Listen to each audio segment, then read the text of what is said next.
WhatsApp media रे भेजा कना नेल के प्रगतिवादी रे ओडोक कना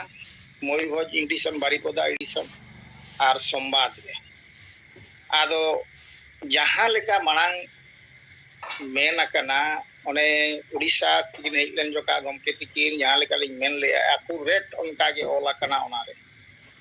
एक बार जोतो डिटेल्स ओला कना जहां ओना संवाद और प्रगतिवादी पढ़ावा तेहेኛ एडिशन रे प्रिंट रे उनी दो आबो समाज होर रनी जदी बांग कना है नुकु बुल भुतड़िया होर कना उनी दो पढ़ा लेकान के खाली आश्चर्य गे बुझेवा चिल लेकाते नंका तको हुई दाड़िया कना ओकारे को सेटर गया जे नुन नापाय अड़ी चरा ओला कना समाज रे दो ओला कना राष्ट्रपति को चिट्ठी लेखा होउची सेंगेल अभियान माध्यम रे ये नो बाबते ओना हो अड़ी चेरहा गे ओला कना ना भितरे रे अड़ी नापाय हुई कना आ जहां हो आबो तेहें गमके तिकिन उन छुटाव काते आबोआ समाज बांचा लगी किन रुमुटु का ओना गे किन आर आबो जहां गे मना बोना साय साय सारहाव माकिन रे कथा आर हो नंका गे दाड़े तकिन ओमोनमा आबो किन लई साड़ियाबन मा आबो किन अयुर केटेज बन मा नोनोंकान सारहाव गे किन दो माकिन दरकार आर जो राजकिशोर दास नुई दो इंदिन मेन गना आबो पाले तो पूर्व जन्म रे चेत को कमी ले सांतार सला नित दो सेलेदना सांतार लेका गे नित दो माने अरी चेरी व्यवहार नोनोंका बड़ाई लेका आबो तेहेnya साहाय्य दाड़े आबन कना आर हो अड़ी गान गे साहाय्य वानान है आर नुई होते तेगे आबो कमी होरा हुई दाड़े गमके तिकिन किन मेन के लेका ये भाषा आंदोलन रे हो नुई अड़ी गान सेलेद गना अड़ी गान दाड़े चलेत कना तेनु नुई माध्यम के हा आबो गोटा पड़ा कमी होरा शुरू खुरते हुई दाड़े आदो बिस्ती वाली मेना निना रेगे अलिया मंतव्य लिंग चबाय जहां हो कथा मा अडिगान के मेना बाय रोगो कना आदो आबोरिन बयहा को मेना को तेहेኛ विषय तो को मेना आर होला जहां गमके तिकिन के हेज लेना ओना हो अड़ी नापाय गोला कना नापाय गिलिंग पढ़ाव किया आर ये को हो WhatsApp रिया जहां कथा ओना को होलिंग आंजम के अड़ी रस्के अड़ी नापाय मा तबे दोहराते आबो सेंगेल के मे को साथे गमके तिकिन मडाम तिकिन जतो कोगे मुचे रिया अलिया सेंगेल जोहार आदि सरहाव और जोहार मसे ओकोय नवा जूम पे चलाव तबनी तीर रकब पे और ओकोय रोड सनायत पे तीर रकब पे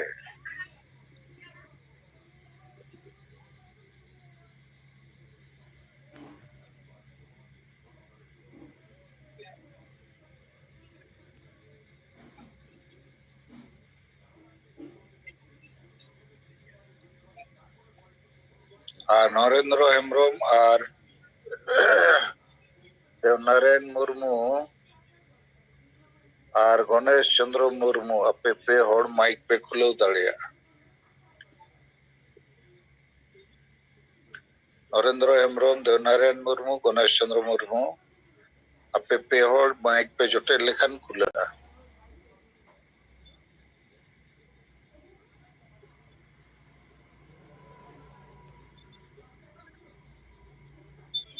ठीक है सर आले गे नो जूम ना ले नो इया या जूम चला खान था ठीक है मां के अबू कथा दोहय दी तबन पे टीचर को रिपोर्ट ने मेना का अच्छा देवनारायण मुर्मू और नरेंद्र हेम्ब्रम दीविन रकाबका माइक खुलौरिया निर्देशिंग एमका सिग्नल दो जोटेत बिन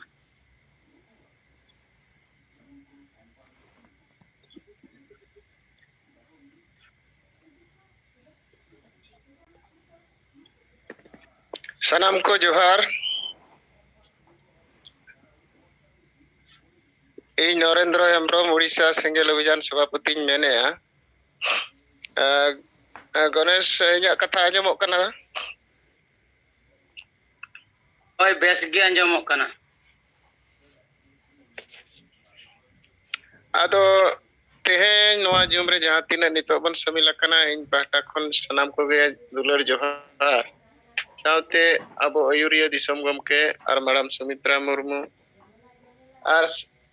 सनाम सिंगल परिवार रिन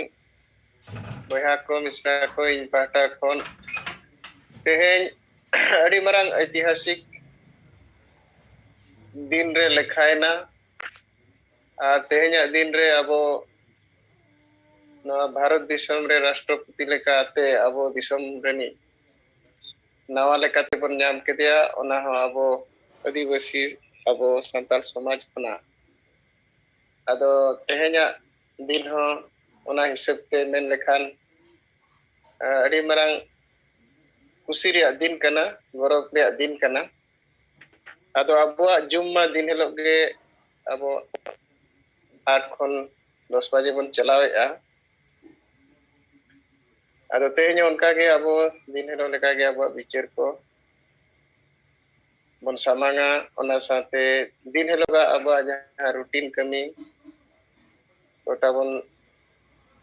जहां बन सामांग का ओना को चेतन रे और तेहेन राष्ट्रपति लेकाते जहां शपथ हुईना और राष्ट्रपति अभिभाषण द्रौपदी मुर्मू जहां सेंट्रल हॉल रे शपथ हुईन तायम जहां मिलित अधिवेशन जहां तीन को ताहे कना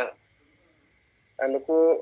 समारे जहां अभिभाषण एम किया ओना भाषण चेतन रे पे लई दड़ेया ओना भाषण को जदी जहां को पे आंजम आकात खान और बाकी दो अबो दिन हेलो लेकाते जहाना गालमरा को ओना दो जारी ताहन गया और विशेष विचारिया को लेकाते जहां को ताहन कना उनको मा सपड़ाव कते उनको मा को लई गया ताबोन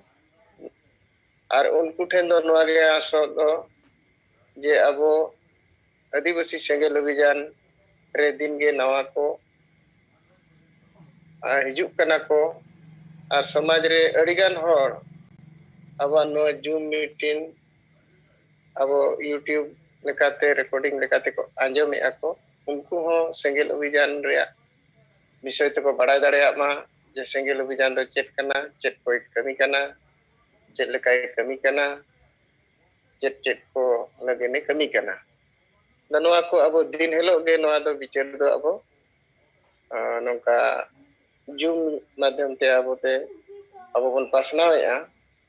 अदो ओना लगेनते नुकु जहां विचारिया को लेका विशेष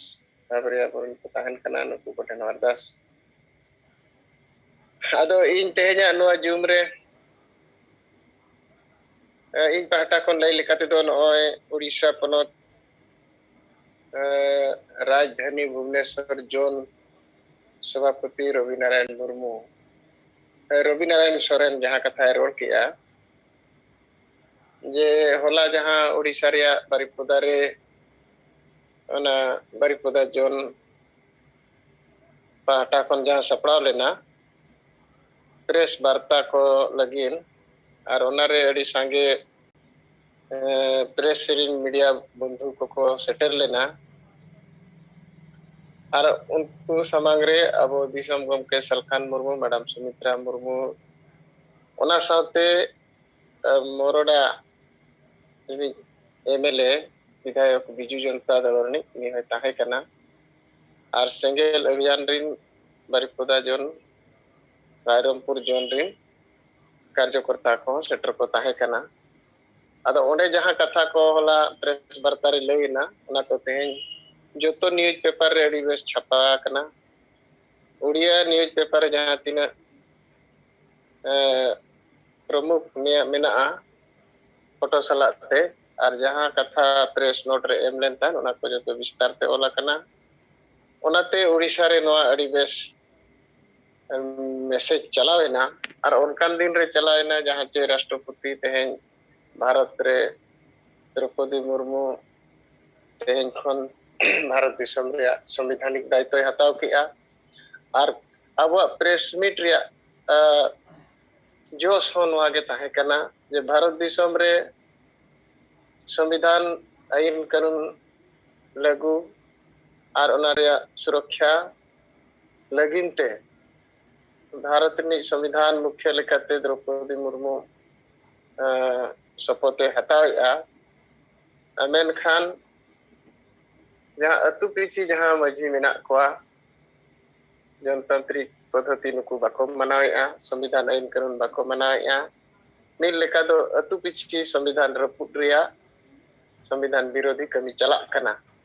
आदो नोआ लगते अब प्रेस मीट हुई लेना नोआ रे सुधर आदिवासी सेंगेल अभियान भारत रे मोड़े गोटे पनत साउते आरो भारत बाहर रे जहाँ तीन आदिवासी नेपाल बांग्लादेश भूटान नोआ करे हो आयमा आदिवासी समाज रिन हड़ मेना कोआ अनुकु टेन हो नोआ माध्यम ते मिटी संदेश चलाक कना जे आदिवासी समाज रे सुधर अगुई लगन खान दो स्वशासन व्यवस्था रे जहाँ जनतंत्र नोड़े बनु अनि और आईन कानून संविधान मानवाधिकार लेकान जिनिस को नोड़े बनु अनि आदो नोआ तेहेኛ पेपर ते नोआ संदेश दो अड़ी केटे चलावेना और ओना साउते जहाँ राजकिशोर दास जहाँ मोरदा विधायक ओडे उपस्थित ताहे कना ओना हो नी पेपर रे ओलेना और विधानसभा रे हो नोआ कथा राखाबा मेनते आज होला जहाँ कथा रोड लिया ओना कथा नोआ पेपर करे हो ऑल रकाबेना साउते ओडिशा मुख्यमंत्री हो नोआ चितान रे दृष्टि आकर्षण अगुया उनी ठेन आर विधानसभा रे नोआ कथा रकाबा जे आदिवासी अतु रे गांव समाज रे संविधान आईन कानून बाय लागू कना अनोड़े दो वंश परंपरा जहाँ मझी को मेना कोआ मझी को बेना कना नुकु के समाज नितुम ते ओने अत्याचार शोषण को चलावेआ और नोआ को जांच हुआ और नोआ बंदो मा ओना जगह रे मिटी देश हर अनफड़ा शिक्षित हर संविधान आईन कानून कथा को बुझाव हर मानाव हर को नोआ जगह रे को हिजु मा नौका आदिवासी सेंगल अभियान कमी और कुरुमुटु मेना आदो इन पाटा को नोआ होलाना प्रेस मीट चितान रे कटिक बिस्ती धरा लay किया पेपर रे जहाँ कथा को रकाब कना आदो आशा कना नोआते दो अडी मरांग विशेष काते उड़ीसा लगनते नोआ अडी मरांग घटना हुई ना अब प्रेस मीट साथे भारत नि राष्ट्रपति ते द्रौपदी मुर्मू मचिरे दुरु बेनाय जहाँ से संविधानिक पद रे और संविधान शासन चलुई लगन जिम्मेदारी जो खन चितान पद रे आदो नौका गे और आयमा एटा पोनत करे हो नोआ लेका हुई रकाब इदी लेन खान दो आले जहाँ ले बुझाव नाम किया नोआते जहाँ तीनते चर्चा को चला कना नोआ चितान रे जे नोआ कना अब समाज बदल रिया सरी हर दो जे संविधान आईन कानून दो केवल संताल को लगन दो बांग कना नोआ दो भारत रिन जतो नागरिक को लगन कना जतो समाज लगन कना ओका समाज हो नोडे खन बारहे बनु मेनखान अब आदिवासी समाज नित धबी नोआ संविधान आईन कानून खन बारहे रे ताहे कना और नोआ रे दोषीदार दो अब आदिवासी कान गया बोन अब कान गया बोन जे नित धरी अब नोआ दिसम रे मेन स्ट्रीम जहाँ को मेने मुख्य धारा रे बांग समिलो रे दो अब के दोषीदार कना बोन अब के ओना रे समिलो रे जहाँ कारण तेगे बांगबन इच्छा रखा बका तेहें भारत रे 75 साल तायम नोआ समाज में राष्ट्रपति पद लेका थे सेटर कना और उनकान बेड़ा रे अब जीवित बंगा लेका जहाँ आदिवासी समाज लगातार मार्गदर्शन एम लगातार जुमिदो लगिन इतरो लगिन हर डहार उदुग रे जहाँ मेनाया उनकान विचक्षण मिट्टी नेतृत्व अयुरिया अब तला रे मेनाया यामकात किनाबन अदो इंडिंग उहरा नोआ पले ना धरती रे जहाँ तीना गे आदिवासी मेना कोआ और भारत दिसम रे 10 कोटी खन 12 कोटी जहाँ आदिवासी मेना कोआ तो नोडे भारत रे आदिवासी को मान सम्मान स्वाभिमान बांचाव लगन जहाँ तिना गे इंग्रेज को लड़ाई लेया इतिहास पुरुष रे जहाँ तिना को लड़ाई रखा बकार रहे होंगे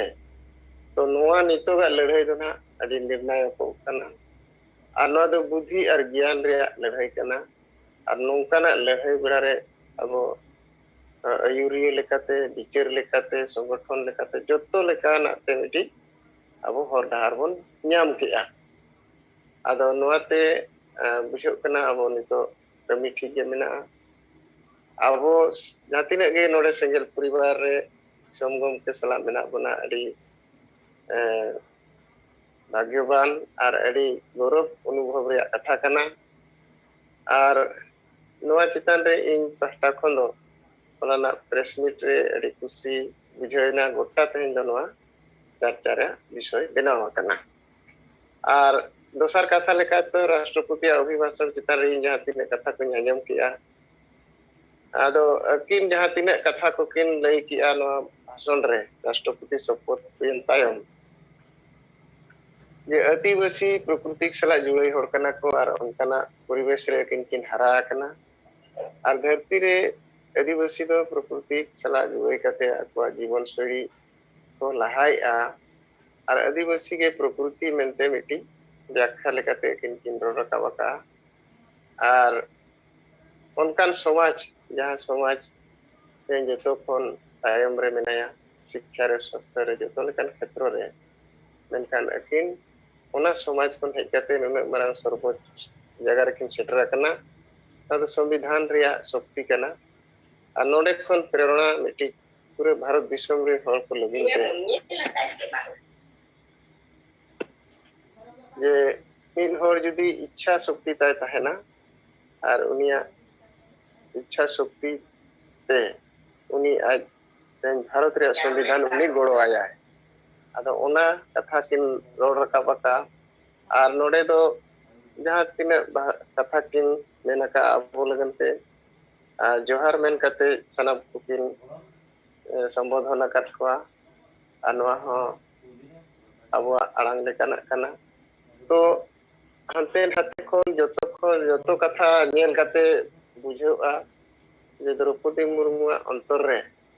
आदिवासी प्रिया भावना मेना और हिजुक कान दिन रे आबो जदि कुरुमुटुया बन संगठन सेना नोआ रे जुमिद बन बेना रकाब दाड़ेया एनखान आबो जहाँ को बन नाम कना नोआ को जिनिस बन हुई दाड़ेया आदो मा सनम को इन पाटा खन अरदास बुलाइन जहाँ तीना जूम रे बन मिला कना नोआ को चितान रे आबो जहाँ को विचार मेना खान बन आजमा आदो मा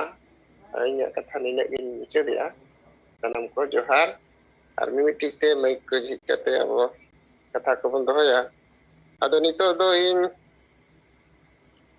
गमके तिकिन माइकिन खुले का गमके तिकिन कथा बन आजमा आइने ता देवनारायण मुर्मु ना माइके लय का आती है तू लकान का बन आजमा सनम को जोहार आदि सरहाव और जोहार नरेंद्र हेम्ब्रो इन दो बइन रोडे और नितो देवनारायण मुर्मु के रोड माय तेहेन नोआ जूम मीटिंग रे चले एकान पारसी जितकारिया दिसोम गोमके सालखान मुर्मु साउते मैडम और आबो जहाँ तिना गे नोआ सेंगेल जूम मीटिंग रे बोसेले एकान जतो को गी जोहार इन देवनारायण मुर्मु पेट्रोवार बोकारो झारखंड और आदिवासी सेंगेल अभियान झारखंड प्रदेश अध्यक्ष आदो तेहेन नोय द्रौपदी मुर्मु भारत रेनांग सर्वोच्च पद रे नोय शपथ हथाव के तबना और शपथ हथाव कते उनी अभिभाषण जहाँ ताहे कना ओना नितो नरेंद्र हेम्ब्रम गोंके रोड के गिए नोआ आबो आदिवासी तला अभी आदिवासी सला हो रिलेटेड ताहे कान ताया जहाँ दो आया आतु दिसम रे हो विवरण लय केदा उन समय रे जहाँ ऊपर बेड़ा आतु खन माने पढ़ा चला लगी हो अड़ी कष्ट ताहे कना स्कूल को ओना करे बांग ताहे कना ग्रेजुएशन रे तो अड़ी संगीन कथा ताहे कना ओना कोई रोड रकाब केदा प्रकृति तुले आदिवासी दो जुड़ा होड़ करना बन नोआ को कथा है रोड केदा साथ रोड केदाय जे दुनिया जेलेका नित चला कना जेलेका लाहा कना उनका के भारत दिसम जेलेका लाहा ओना लगी सरकार तुलुई सजेशन मिलाव कते भारत दिसम दुनिया रे लाहांती रेया रास्ता को कुरुमुटु ते को पंजाया और लाहाया ओना साथ आरहों आज हों महिला कनाय ओना कारण ते महिला सशक्तिकरण प्राथमिकता लेकाते होय रोड रकाब केदा आदो नवा को कथाय रोड रकाब केदा नवा साथ जहां नहा नोय अबो दिसम गोंके सालखान मुर्मू जहां गुलामी से आजादी की और नवा किताबे एम काव दिया निश्चित रूप से नवा भावना उन्हीं के ना मेना जे नवा संविधान कानून जनतंत्र अबो समाज रे जहां नित हबी लागू बनुआ नवा हो कुरुमुटु या ना लागू लगी नवा पूरा अबो नितो मेन लेका दो सर्वोच्च पद रे जहां मेनाया उनिया सहयोग उनिया गोड़ो ना नवा रे बन ᱧᱟᱢ ᱜᱮᱭᱟ ᱟᱫᱚ ᱟᱵᱚᱨᱮᱱ ᱦᱚᱲ आदिवासी महिला सर्वोच्च पद रे दोय सेटेरन गिया लेकिन आबो जुदी नित हबी नोय आबो समाज रे जहां मांझी को मेना को ताबना पारगाना को मेना को ताबना नुकु जुदी उनको रुमु बुलु वाला गी को ताहेना मेन खाय दो आदो राष्ट्रपति दोय चिकाया तिहिन जहां सेंगेल प्रेस विज्ञप्ति दिसम गोंके आबोरने ऑल रकाब का ओना अड्डी बेस मेना अड्डी चेहरा मेना जहां दो ऑल कदाय जे राष्ट्रपति मातो सर्वोच्च पद मा बन हथाव के लेकिन आतु दिसम रेन होड़ यदि रुमु बुल्लु डन पंजा और महिला विरोधी मानसिकता रेगी नोआ कोरेगी को ताहेना मेनखाय दो राष्ट्रपति दो चिकाय तमा आम जुड़ू गिबाम को कोया जुड़ू लगी गिबाम रा रोड़ा मेनखाय दो चे लगी उन्नी दो चे चिकाया आदो ओना कहिते आबोआ सेंगेल अभियान नितो जहां बन चालाव कना आबोआ दायित्व दो नितो आर्गी बढ़ाव कान ताबोना जेलेका बांग जहां लड़ाई रेगी जब एकदम माने जीतकर लगी एकदम एम सुर को उन समय रे दो आर्गी रिस्क हथाव हुयोगोआ तो ओने ओना पोजीशन रे नितो आबो बन सेटेरेना नित दो आतु आतु आबो जहां सेंगेल टावर सेंगेल मांझी तिंगु हुयुक करना नोआ लागे लागे बन तिंगु कोमा आर लागे गे नोआ कामी रे आंदोलन रे एकदम बन जोर सोर ते बन नित बन ताड़ामा चेदा से चेतान रे आबो गोड़ो लगी एकदम तिंगु करना जितना जल्दी आबो बन नोआ बन लोलो दाड़ेया नोआ आंदोलन उना जल्दी गी सारना धर्म कलम को ढोंबो ᱧᱟᱢᱟ राजभाषा हम बो냐मा और नोय जनतंत्र अबुआ समाज रे बांग लागू करना संविधान कानून नोआ को बन लागू होचो दाड़ेया नोआ होइना पहला कथा दोसर कथा दो नोआ कना जहां आबो के अलावा एटा को समाज में ना को जहां दो मंझी परगना महल हुयेन या तो आरहों एटा को संगठन हुयेन नुकु को दो नीत रहो उनको को बहुत दो बांग सोझे कान तकवा चेदा से होला महंदर के नोय 22 जुलाई हिलो सोशल मीडिया रे हे अकना प्रचार का को जे नोआ नीमडी थाना सरायकेला जिला चंडील डैम जप्पा आड़े रे नुकु मांझी महल को मीटिंग को दोहो अका जहां धार दिसोम कुचुक दिसोम पतकोम दिसोम नुकु को सनाम को सेमेलेट अकाना मांझी परगना को होहो कहा कोआ और उनको विषय दोता को डांगरी जिल जोम बन बंचावा आदो सोशल मीडिया रे कुछ दिन दो हांडी रे डिबेट चलावेना पूरा एकदम हांडी दो आदिवासी सेंगेल अभियान और सालखान मुर्मू बंद देदा नोआ तो बाय ठीक समझ रापुट देदा नोआ रे डिबेट चलावेना आदो नितो दो डांगरी जिल रे उनको दो मीटिंग को दो हो करना आदो उनको दो नोआ सारना धर्म और संताली भाषा कोरेना मीटिंग दो बाको दोहोयदा और नोआ लगी दो बांग को रोड करना नोआ लगी आंदोलन रे हो बनु को और नो नुंका ना को उनको दो को मीटिंग एदा सेमिनार एदा को और नोना करे हड़ को बेदा दोहए को आदो ओना कहिते उनको को दो अब समाज रे कमी तो बांको कमी दड़ेया अब दायित्व पूरा बढ़ाव काना अब गे नितो दो दिसम गंके सालखान मुर्मू आयुरते जेलेका दिस हुदिस एमाबोना नोआ जोर सोरते कमी दरकार काना तबे खाइ गे नित बुन जितकर दड़ेया आर बांग खाय जहां तिना को ररोड़ कान जे राष्ट्रपति द्रौपदी मुर्मू बनान का आदिवासी समाज चे चिका को सारी के चे बाय चिकाया चिकाते चिकाया आम कोई गे बम को कोया आमरेन एमएलए एमपी रोड गी बा को रोड़ा पार्लियामेंट रे विधानसभा रे आदो ओका लेकाते उनी दो चे चिका दड़ेया बाय चिका दड़ेया लेकिन नोय जे आबो नितो पूरा भारत दिसोम रे आदिवासी को जुम्मीद और ना जितकर और ना जहां कथा बन रकाब अकादा आदो नोआ दो राजनीतिक दल तला रे नितो तो तर्कोआ और उनको तो बैठ कते ना रोड हुई कोआ जे कि आदिवासी को मुद्दा जदि बाम रोड कना मेनकान आदिवासी दो हिजुक कान दिन रे बाको भोटमा और बाको भोटमा मेनका सरकार बाम बनाव दड़ेया ओना कहिते नोआ को मुद्दा ना जहां बन तो आंदोलन दा कमी कना बना को रेपे आको ना मुनिन इन नोआ रे क्रेडिटिंग अथवा उनिम ना इन नोआ रे क्रेडिटिंग अथवा तो नूंका कते ना लोलोआ पार्लियामेंट और पार्लियामेंट लोलो लेन खाइ गे हानते जहां असल जगह रे मा तो आबोरन होड़ गे मेनाय ताबोन ओनाते बुन जितकर दड़े गिया ना आदो आर मुचे रे तीसरा कथा नोआ बोकारो जोन रे कमी थोड़ा गान जेलेका पहिल चला कान थेना उनका ओना को थोड़ा गान शिथिल ᱧᱚᱜ लेना आदो ओनाते नया पदाधिकारी को कुछ बेनाव हुए काना जहां दो बोकारो जोनल हेड दो चंद्रमोहन मार्डी जहां दो मांझी परगना मांडवा रेन प्रदेश अध्यक्ष हो काना है और बोकारो जोन रे कमी होय संभरावा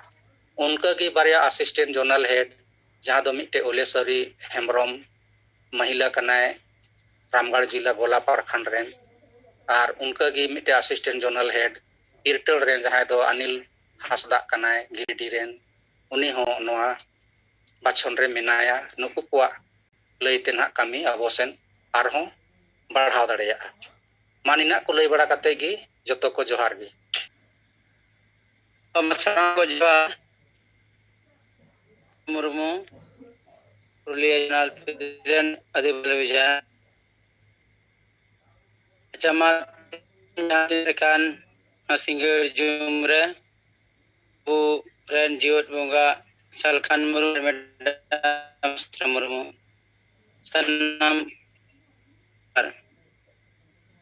Tihinya Bu Adivasi Pahata Sekna Jahai Jitkar akan 21 Julai hilog আর তিহিয়া দিন রে राष्ट्रपति पद सब क्रिया आतंकिया अबुरन के आदिवासी महिला द्रौपदी मुर्मू और ओना क्रिया आतंक रे अड़ी बेस कथाय साब रकब किया आदिवासिया हो पूरे कथा के साब रकब किया जाबु दो प्राकृतिक पुजेरी हर को जहर बो नवा कथा अबु तला रे बेस धारा तेगे साब रकब किदा हर मन कते हो पूरे आदिवासी कथाते नोई अबुई बुझो दड़िया बोना और दिकु हर को होय बुझेउ के बुझती दड़िया को अदोना लेकाते अबुआ अडी बेस होइनवा भारत रेन प्रथम आदिवासी महिला ती राष्ट्रपति हुयन तबना और ओना साथे नाके आतंकिया और ओनारे अबुरन जीवनगा बेस सही तीन मिटे प्रेस विज्ञप्ति तलाते लय किया जे नय जे आदिवासी महिला राष्ट्रपति बेन तबना ओना साव साव तेगे आदिवासिया समाज परिवर्तन लगिते अबु अतु अतु मिमिट गोटांग कते अतु रेन राष्ट्रपति नाते लगाबोना जहां दो अब नवा संविधान कानून आनवतिका लेकाते जनतंत्र लागू कते अतुरा बेस धाराते को इदी दड़ेया ताहले खान गे अबुआ लगन ते समाज परिवर्तन हुआ नवा कथा अबु बेस हे लय का ᱚᱱᱟ ᱞᱮᱠᱟᱛᱮ ᱟᱵᱚ ᱱᱚᱣᱟ ᱠᱟᱹᱢᱤ ᱫᱚᱨᱠᱟর ᱠᱟᱱ ᱛᱟᱵᱚᱱᱟ ᱪᱮᱫ ᱞᱮᱠᱟᱨᱮ ᱟᱵᱚ ᱱᱚᱣᱟ ᱟᱹᱛᱩ ᱨᱮ ᱟᱹᱛᱩ ᱱᱩᱠᱩ ᱨᱟᱥᱴᱨᱚᱯᱚᱛᱤ ᱵᱚ ᱵᱮᱱᱟᱣ ᱫᱟᱲᱮ ᱠᱚᱣᱟ ᱟᱹᱫᱤᱵᱟᱹᱥᱤ ᱡᱟᱦᱟᱸ ᱟᱵᱚ ᱥᱟᱸᱜᱮ ᱵᱚ ᱵᱮᱱᱟᱣ ᱫᱟᱲᱮ ᱠᱚᱣᱟ ᱤᱱᱟᱹ ᱠᱤ ᱵᱟᱫ ᱤᱧ ᱨᱤᱯᱳर्ट ᱛᱷᱚᱲᱟᱧ ᱞᱟᱹᱭᱟ ᱦᱚᱸᱜᱼᱚᱭ ᱡᱮ ᱛᱤᱦᱤᱧ ᱨᱟᱥᱴᱨᱚᱯᱚᱛᱤ ᱥᱟᱯᱚᱛ ᱟᱲᱟᱝ ᱛᱟᱵᱚᱱᱟ ᱟᱨ ᱚᱱᱟ ᱨᱮᱭᱟᱜ ᱨᱟᱹᱥᱠᱟᱹ ᱟᱹᱫᱤᱵᱟᱹᱥᱤ ᱠᱚ ᱛᱟᱞᱟᱛᱮ ᱮᱞᱟᱠᱟ ᱡᱟᱦᱟᱸ ᱥᱟᱯᱲᱟᱣ ᱵᱚ ᱠᱩᱨᱩᱢᱩᱴᱩᱭᱟ ᱟᱨ ᱚᱱᱟ ᱟᱹᱰᱤ ᱡᱟᱭᱜᱟ ᱨᱮ ᱟᱵᱚ ᱠᱚ ᱥᱟᱯᱲᱟᱣ ᱠᱟᱫ ᱛᱟᱵᱚᱱᱟ ᱯᱩᱨ ᱵᱞᱚᱠ ᱨᱮᱭᱟᱜ ᱥᱟᱯᱲᱟᱣ ᱞᱮᱱᱟ ᱠᱟᱪᱤᱯᱩᱨ ᱵᱞᱚक सिमला धाड़े अंचल सिमला लेना आगोडी अंचल रिया भीमडी रे रंजनडी रागामाटी अंचल रिया दतला मोड़ रे आर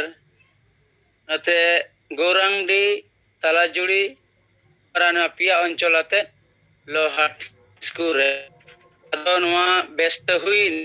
इन दो कचपुर रिया सिमला धाड़े अंचल रे तहे कना आर नोडे हो अडी संगे औरते नवा पुइसतिना बेसिर भाग गे अब तिरले को तहे कना आर नवा पूरा नवा सदर हुईना आर नवा पूरा पसना हुईना अद नवाते ओना सुरसुपुर कोरेन जहां तिना हड़ को तहे कना आदिवासी संगे नवा एरिया दो आदिवासी पूरा टेगे कना 23टी आदिवासी संताड़ अतु मिना का आर कम बेसी संगे धारा अतु रन गे नवा सेटेर को तहे कर मोड़ प्राय को हिजु अद नुकु से खना फीडबैक नाम बडाय कना जे नवा दो लतिकना आर नुकान माध्यम ते जहां तिने ओना इजे कते अब कमी बाय हुई लेना मेनका नवा रिया प्रभाव आदिवासी को तालारे मिटे तार को चला दिकु हड़ को नुकु ठे कोना को कुली कोआ जे तिहिं आपेया नोंकाना जेनेसी नोडे हुईना मेनकान अड़ी को आदिवासी के नोरे सेलेक्ट बापे तहे कना चिदा आपे की आदिवासिया जे यदि राष्ट्रपति बनावना आपे ताले ना गौरव से रसके बनु का तपे ओनाते बापे समय लेना नोंकाना हों कुठे प्रश्न चला आ से को कुली कोआ अदो नोआ रिया दिग्दर्शन अबुरन जीवित बंगा जहां कथाई लैयाबन कना नोडे नोआरे अबुरा गोंके हो कथा बार बार रकाब अकाना स्लोगन ते रकाब अकाना संगठन हिसाब ते रकाब अकाना विचार हिसाब ते हो रकाब अकाना कारण अबुरे नोआ तलारे अबु बो साब रकाब अका इन साब रकाब लिया जब राष्ट्रपति ने द्रौपदी मुर्मू सलखान मुर्मू नोआ पासापासी बना हर मुर्मू कना किन नुकिना तलारे चे लेकना संपर्क कना नोह तला तला ना को कुली को इनको कुली एक अदि निश्चय अले नोंकाना मिटे संपर्क हो हुई दाड़िया लेकिन ओना दिन पुष्ट से बई बड़ाया लेकिन उनी ओना एरिया रेन हड़ हो बड़ाया बेसे ही और नोआ मिद दिन से लेकन थेना जे नोआ अक्तो रे ना पूर बेड़ा अतु खुना प्रथम एमएलए हिसाब ते कार्तिक चंद्र माझी ये तहे कना दोसार दो भूपेंद्रनाथ माझी तेसार दो सलखान मुर्मू आर चौथा दो नुई द्रौपदी मुर्मू अदन उनको ओना अतु खोना मिटे नावा नागाम को बनाव का इतिहास को तैयार केदा और नोआ किंतु हाँ पूरे भारत रे मिटे नोआ रिसर्च तलाते आरो लटू आकार ओना बनाव हुयुआ और नोआ जे सलखान मुर्मू ती नोआ सला हो जुड़ी तो मिनाया और नुई सलखान मुर्मू के भारत आदिवासी को मारांग आंदोलन बनाव रकाब का जहां दो एटा नोंकाना कोनो गाते गावता संगठन बनु अका नुई हो किंतु मारांग आदिवासी माने बंगाल का पे कमिया आर कमी काना आदो नोआ बेस धरात को अंजम किया आर मुचे रे जतो को मिष्टी को जम बड़ा अचो कोते लड्डू को जम बड़ा अचो कोते ले ओना प्रोग्राम ले मुचेट किया आदो मा इ पाटा से कोना नि रिपोर्ट गे तहे काना आसनाम को जोहार चल करते इन कथा नोनगी मुझे क्या जोहार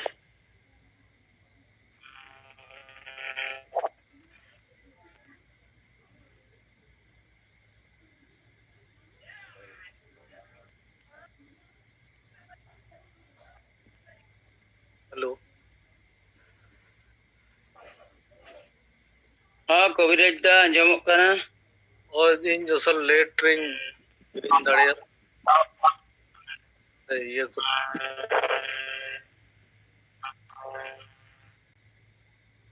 अदो अड़ी अड़ी सरहा मा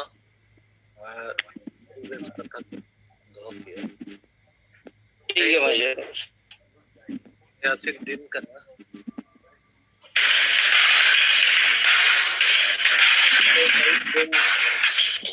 अबो होगा पर्सी जितकर ये सालखान मुर्मू साउते मैडम सुमित्रा मुर्मू और जूम रे सेलेत अकन पांच राज रेन अबो सेंगल रे नेता और कार्यकर्ता को सनाम को इन जोहार सरी के तेहन अबो जहां एम्पावरमेंट रे अबो जीवित बंगा सालखान मुर्मू नेतृत्व रे जहां वो कमी करना नवा दो नवा जुग रिया जतो खन मारंग कमी करना नौकान कमी दो नवा जुग रे तिसो बाय हुई करना कोई संगठन से खनो बांग कोई नेता से खनो बांग और नवा जहां को आज ऑल रकाबे रोड रकाबे नवा दो जतो होड़ा द्वारा दो नवा दो संभव बनु अना नित दो अबो केवल जीवित बंगा सालखान मुर्मू के नवा दो दाड़ेया नौकान विचार और नौकान ठौका विचार एम दाड़ेया अदो तेहन नवा शपथ ग्रहण समारोह रे अडिगान कथा द्रौपदी मुर्मू से खन हो रकाब एना रोड रकाब का आदिवासी को इदी कते अदो नवा को इदी कते अड़ी बेस प्रचार प्रसार हुई ना निया धा नवा नेलेना पूरे भारत दिसम रे आदिवासी को नवारे को सदर ना समांगना को अडिगान पूर्वी भारत रे जत्तो लेकान आदिवासी नवारे को नेलया मेना नवा राष्ट्रपति मामला रे हो अदो अबो जहां जीत बंगा सालखान मुर्मू नेतृत्व रे जहां वो कमी करना आशा भाषा जाति धर्म नवा बंचाव लगी और नवा दो सरी के माने ना stage by stage step by step नवा रे जहां कथा रोड रकाब नितो हुई करना सरी के नवा दो अड़ी ऐतिहासिक कमी करना और नॉय तेहन जहां प्रेस विज्ञप्ति रे ऑल अकाय सरी के राष्ट्रपति मा नितो तिंगुइना मेनखान आतु रे जहां राष्ट्रपति लेखा मेना को जहां को संविधान कानून बाको लागू उचो करना नवा गे संताल समाज चे आदिवासी समाज रे अड़ी माने चिंता रिया विषय करना और नॉय अबो बो कमी नितो नॉय उड़ीसा दौरा रे जहां कार्यक्रम को हुई ना अड़ी सफल हुई करना और अड़ी बेस नवा रे प्रचार प्रसार सोशल मीडिया करे हुई करना और नवा ते होड़ को बुझाविया को नवा को नेल या को आंजम या को नवा दो अड़ी बेजोड़ करना तो तेहन नवा जूम चलाव रे आलिया मेना अनंग नवा रे मनोरंजन हंसदा बजुन टुडू रवि नारायण सोरेन और राजा मरांडी आरती किस्कू और खेलाराम मुर्मू अदो नितो परी परी ते मा तेहना विचार और रिपोर्ट को वो एम मा राष्ट्रपति इदी कते तो तेहन शपथ ग्रहण और अबो गमके जहां उड़ीसा दौरा चलाव लना उनारे अडिगान विचार एम का अडिगान मंत्री को सला नेपामेना चीफ सेक्रेटरी को राज्यपाल को सला तो नवा तो अड़ी ऐतिहासिक कमी और नवा नितो अड़ी बेस ते अबो नवा बो लहाया नवारे अबो बो सफल हो गया नवा इnya आशा मेना तो मा सनाम को जोहार और नितो मिमित हड़ते तबो रोड रकाब पे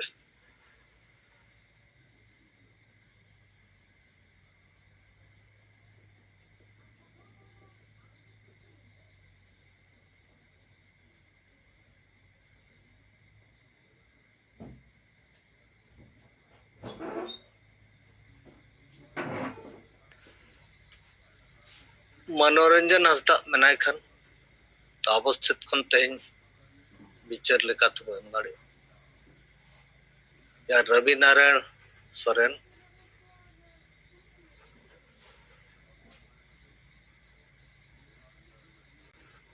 खेलाराम मुर्मू ओना अलावे जहां रोड सनायत बो विचार को रिपोर्ट को तीन जूम मीटिंग रे सेलेद अकान जीवत बोंगा सलखान मुर्मू सलाह मैडम सुमित्रा मुर्मू सौ सलाते 5 राज्य रेन आयुरिया और कार्यकर्ता को मड़ांग रेन से खन जोहार इन्या निकुम सोन हेम्ब्रम असम पोनोत सिंगल वाइस प्रेसिडेंट बिचार लेकाते इनसे खन गोंके नवागे सरिगी तेहिन दो अड़ी मारंग ऐतिहासिक दिन कना कारण नवा भारत दिसम रे जतो खन मारंग हुदरे तेहिन खन गे राष्ट्रपति द्रौपदी मुर्मू मैडम शपथ ग्रहण हताव के आए और ओना शपथ ग्रहण रे जहां कोई रोड किया ओना को कोई अंजम केदा और अंजम करते उनिया जहां रोड ताहे कना ओना रे आदिवासी को आया पर्सनल प्रॉब्लम ले यदि कते के पूरे धरती रन आदिवासी को स्थिति बुझो लेका नरंग ताहे कना और ओना रे नोआ हम मिटेन कथाय रोड किया जहां दो धन्यवाद एवं जोहार एडेखान पासे सरिगी भारत दिसम रे प्रथम राष्ट्रपति बचाव बहालेन साउते सांताड़ आदिवासी को जहां दो सम्मान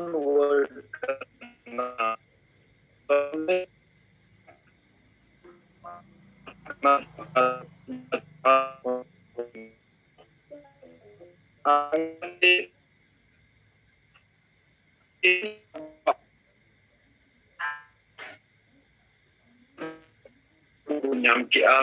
kan sarigi nuwa do abu lagi badi marang golden chance kana ar nuwa golden chance rege abu jotto lekana kami puru te hui tabuna ado onka nyelok kan lekate ge nooi je abu samang re jiwat bonga menai karon tege sarigi तीन आदिवासी सावता समाज रे दो check चला कना और बंग चला कना नुआ दो 30 को बाय बिचेर कान ताहेना लेकिन अबु दोंके नुआई बिचेर न्याम केआ जे भारत दिसम आजाद कते 75 बछर हुएना कानून और संविधान लगुएना किंतु नुकु गिर गजार रेन ताहेन आदिवासी दो नीत हो ओना संविधान और कानून दो मानाव बताव रे बनु हुआ नुकुआ सिस्टम रे दो जंगल रिया जहां सिस्टम ताहना ओना सिस्टम जो मेना और नोआ जंगल रिया सिस्टम जदी बाय बदलवा एंडे खान आदिवासी दो बाकु लहा दाड़िया और ओनाते तीन जहां प्रेस विज्ञप्ति एमका ओना रे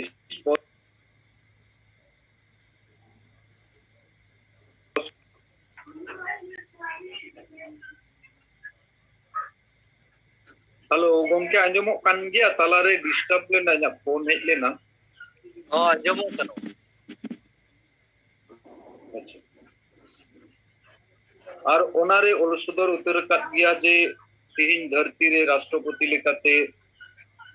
द्रौपदी मुर्मू बुन नाम के दिया नुए दो पूरे भारत दिसम रे राष्ट्रपति कनो और जतो कोई नेल को भारत दिसम में नेला इकन ठीक ओंका गे नितो आगु आदिवासी को नेलबुन लगी राष्ट्रपति बनाव को हुआ उनको दो मिमिक गोटेन आतुरेन मंझी राष्ट्रपति लेका बनाव कोते हुआ तबे एनांग खान गी आबु भारत दिसम रे आर मिटेन कथा इन जहां उइहरा आबुआ जुमित बखेड़ रे जहां कथा ओला कना सारना धर्म सला दिसम लागेले जितुर मा अदो कहीं ना कहीं इन्या जहां नेल ते इन्या जहां इरादा ते मिड हिसाब ते नुआ मंजिल से नुआ सफलता से अबु दुबु मुंडाट की कना अदो ओना हिसाब ते नोय तिहिन आदिवासी सेंगेल अभियान गी आदिवासी तला रिया मिद मारांग संगठन दो कना और नोआ कोन जहां तिना संगठन मेनाआ नोआ को दो चेत हो बाय मारांगा नुकु दो कटिक कटिक नियते हिस्सा सुयरे मेना कोआ कारण नुकुरे नेता बनुया और नुकुआ नीति बनु और रणनीति बनुआ नुकुआ विजन मिशन एक्शन प्लान चेत की बनु ओनाते नुकु दो 300 मारांग मेनते दो अबो बिकेव को लक्ति की बनुआ इना उयहर ते दो कारण नुकु नोआ चेतन रे हो नितो बाकु बितिर दाड़िया कना उन मारांग गौरव रिया कथा नोआ रे हो बाकु गौरव दाड़िया कन खान नुकु दो आर चेत को मारांग अदो ओनाते आबु नोय जहां नितो को कमी कना नोआ कमी आतु आतु दबित सेटर ते हुआ और प्रचार ते हुआ नोआ मोने बछोर रे जतो लेकना हो एदर जितर ते अबुना अंतत 2027 दबित ते जहां तिना गे अबो दबी को मेना नोआ को अबु पुरो तिगी हुई तबुना न्याम तिगी हुई अतो ओना लगी अबु जतो हर को सरी गी नोआ कथा जे समाज रे चेक चला कना ओना दो 300 बाय बिचिरकान ताहेना नितो अबु जीवन बोंगा मन गोंके सालखान मुर्मु नोआ कथाई बिचिर न्यामात बुना और चलो बु कमी कना आर ते तिना स्पीड बु कमी दाड़िया उन लगे नोआ समाज रे सुधर हेजुआ और सुधर हेलेन खान गे अबुआ हासा जुड़ू भाषा जुड़ू जाति जुड़ू धर्म जुड़ू इज्जत आबादी मान सम्मान जतोआ बांचाव दाड़िया सबना अदो इनसे कोन हो मिद बार बितिर सला प्रथम कथा नोइन दो किया दोसार कथा आले आसाम पोनोत रे हो अबुरेन जहां तिना कार्यकर्ता को मेना कोआ उनको कार्यकर्ता को इदी कते 23 और 24 तारीख दो बक्सा जिला जहां तो मारी ताहे कना नितो दो तामुलपुर जिला को बनाव केदा उना तामुलपुर जिला रे दो बारिया ब्लॉक मेना उना बारिया ब्लॉक रेन अबुरेन जहां तिना के सेंगेल कार्यकर्ता को मेना कोआ और 24 तारीख खिले तो समर्थक को हेटलेना और उनको टे नोआ कथा कुगी अडी मौज सहित ते ट्रेनिंग एमा को और बुझियो एमा को जे आलम कोयोगिया उनी दो चेते चिका कना आम कोयोगो में आम ते चिका कना और कमी में जितकुरो गियाम मंजिल बु सेटेरो गिया और उना को संसला ते अबुआ मोने गुटे मेगा प्रोजेक्ट रिया कथा संसलाते नोय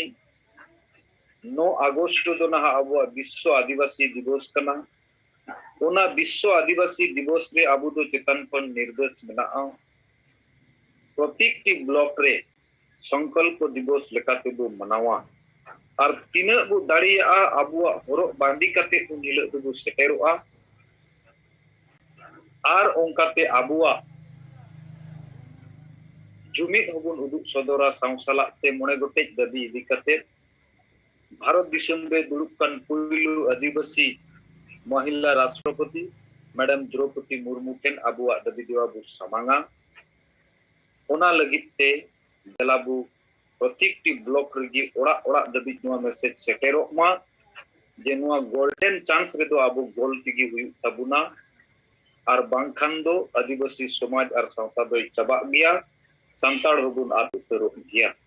और ओंकाते ओना ब्लॉक रे जहां अबुआ निर्देश मेना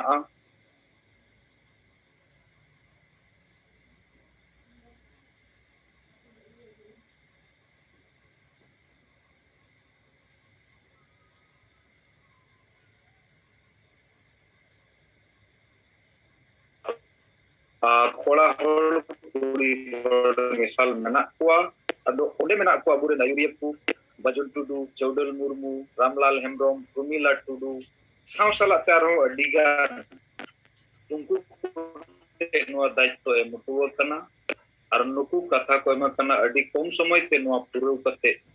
रिपोर्ट हेजुआ आर सावसला ते अबुआ कमी नितो पूर अतु अतु सेंगेल परिवार सेंगेल गणो शहर जूम आईडी हटिंग सेंगेल संदेश हटिंग आतु पीछे सेंगेल मंजी बनाव को ब्लॉक रे ब्लॉक वीडियो पंचायत रे पंचायत बगाना ᱱᱚᱣᱟ ᱠᱚ ᱱᱤᱨᱫᱮᱥᱚᱱᱟ ᱟᱹᱰᱤ ᱢᱚᱡᱽ ᱥᱟᱺᱦᱤᱡ ᱛᱮ ᱮᱢᱟᱜ ᱠᱚᱣᱟ ᱟᱨ ᱚᱱᱟ ᱥᱟᱶ ᱥᱟᱞᱟᱜ ᱛᱮ ᱢᱤᱫ ᱵᱟᱨ ᱛᱚᱨᱠᱚ ᱠᱚᱨᱮᱱᱟᱜ ᱦᱚᱸ ᱵᱤᱪᱟᱹᱨ ᱠᱚ ᱞᱟᱹᱭᱟᱫ ᱠᱚᱣᱟ ᱡᱮ ᱟᱞᱚᱯᱮ ᱩᱭᱦᱟᱹᱨ ᱛᱟᱵᱚᱱᱟ ᱟᱵᱚ ᱵᱚᱱ ᱦᱩᱰᱤᱧ ᱜᱮᱭᱟ, ᱟᱵᱚ ᱫᱚ ᱵᱟᱵᱚᱱ ᱦᱩᱰᱤᱧᱟ, ᱟᱵᱚᱣᱟᱜ ᱢᱮᱫ ᱫᱚ ᱢᱟᱨᱥᱟᱞ ᱜᱮᱭᱟ ᱟᱨ ᱩᱱᱠᱩᱣᱟᱜ ᱢᱮᱫ ᱫᱚ ᱧᱮᱧᱮᱞ ᱠᱟᱱ ᱨᱮᱦᱚᱸ ᱠᱚ ᱠᱟᱬᱟ ᱜᱮᱭᱟ। ᱮᱸᱰᱮᱠᱷᱟᱱ ᱠᱟᱬᱟ ᱦᱚᱲ ᱫᱚ ᱛᱤᱥᱦᱚᱸ ᱟᱢ ᱥᱮᱫ ᱵᱟᱭ ᱵᱚᱞ ᱫᱟᱲᱮᱭᱟᱜᱼᱟ। ᱟᱢ ᱩᱭᱦᱟᱹᱨ ᱢᱮ ᱟᱢ ᱫᱚᱢ ᱧᱮᱧᱮᱞ ᱠᱟᱱᱛᱮ ᱱᱚᱣᱟᱢ ᱠᱟᱹᱢᱤ ᱠᱟᱱᱟ। ᱟᱫᱚ ᱱᱤᱭᱟᱹ ᱠᱚ ᱠᱟᱛᱷᱟ ᱢᱚᱡᱽ ᱛᱮ ᱵᱩᱡᱷᱟᱹᱣᱟᱜ ᱠᱚᱛᱮ ᱵᱩᱡᱷᱟᱹᱣ ᱫᱟᱲᱮᱭᱟᱜ ᱠᱚ ᱫᱟᱦᱟ ᱠᱚ ᱢᱮᱱᱛᱮ ᱤᱧᱦᱚᱸ ᱯᱩᱨᱟᱹᱧ ᱵᱩᱡᱷᱟᱹᱣ ᱠᱮᱜᱼᱟ। ᱟᱫᱚ ᱤᱧ ᱥᱮᱫ ᱠᱷᱚᱱ ᱨᱤᱯᱳर्ट ᱞᱮᱠᱟ ᱛᱮᱫᱚ ᱱᱤᱱᱟᱹᱜ ᱜᱮᱭᱟ ᱜᱚᱢᱠᱮ। ᱫᱚᱲᱦᱟ ᱛᱮ ᱢᱟ ᱡᱚᱛᱚ ᱠᱚ ᱡᱚᱦᱟᱨ। ᱟᱹᱰᱤ ᱟᱹᱰᱤ ᱥᱟᱨᱦᱟᱣ ᱥᱚᱦᱟᱱ ᱜᱚᱢᱠᱮ ᱟᱢᱟᱜ ᱠᱟᱛᱷᱟ ᱠᱚ। ᱡᱚᱦᱟᱨ ᱜᱮ ᱜᱚᱝᱠᱮ ᱟᱸᱡᱚᱢᱚᱜ ᱠᱟᱱᱟ? ᱦᱚᱸ ᱟᱸᱡᱚᱢᱚᱜ ᱠᱟᱱᱟ ᱢᱟ। ᱡᱚᱦᱟᱨ ᱜᱮ ᱱᱤᱛᱚᱜ ᱢᱤᱫᱛᱮ ᱥᱮᱞᱮᱫ ᱟᱠᱟᱱ ᱜᱚᱝᱠᱮ ᱛᱟᱹᱠᱤᱱ ᱥᱟᱶ ᱟᱡ ᱯᱚᱱᱚᱛ ᱨᱮᱱ ᱡᱚᱛᱚ ᱠᱚᱜᱮ ᱤᱧ ᱥᱮᱫ ᱠᱷᱚᱡ ᱡᱚᱦᱟᱨ। ᱤᱧᱟᱹᱜ ᱧᱩᱛᱩᱢ ᱯᱨᱚᱢᱤᱞᱟ ᱴᱩᱰᱩ, ᱟᱹᱛᱩ ᱨᱤᱧᱪᱟᱹ, ᱵᱟᱠᱥᱟ ᱡᱮᱞᱟ, ᱟᱥᱟᱢ ᱠᱷᱚᱱ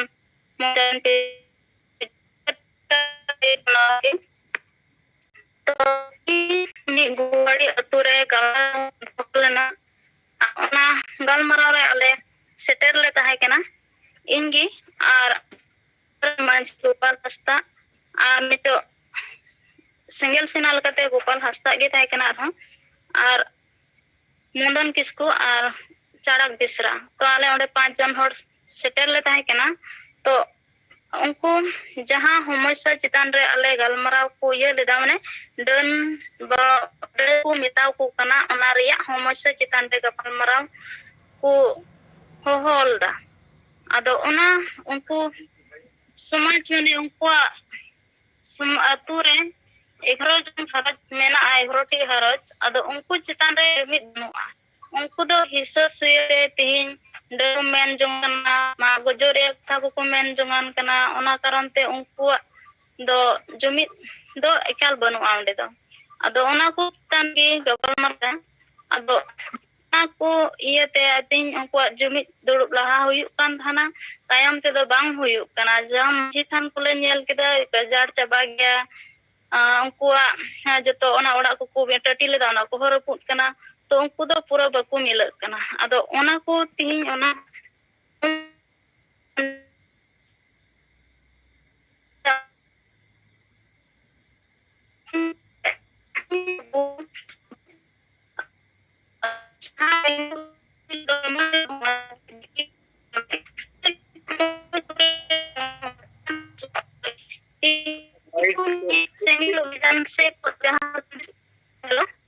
बाय अंजम ठिकु कना माइक के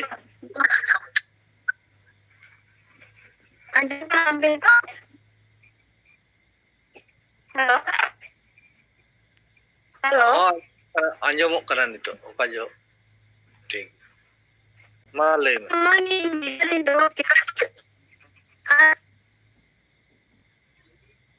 सनाम को जोहर।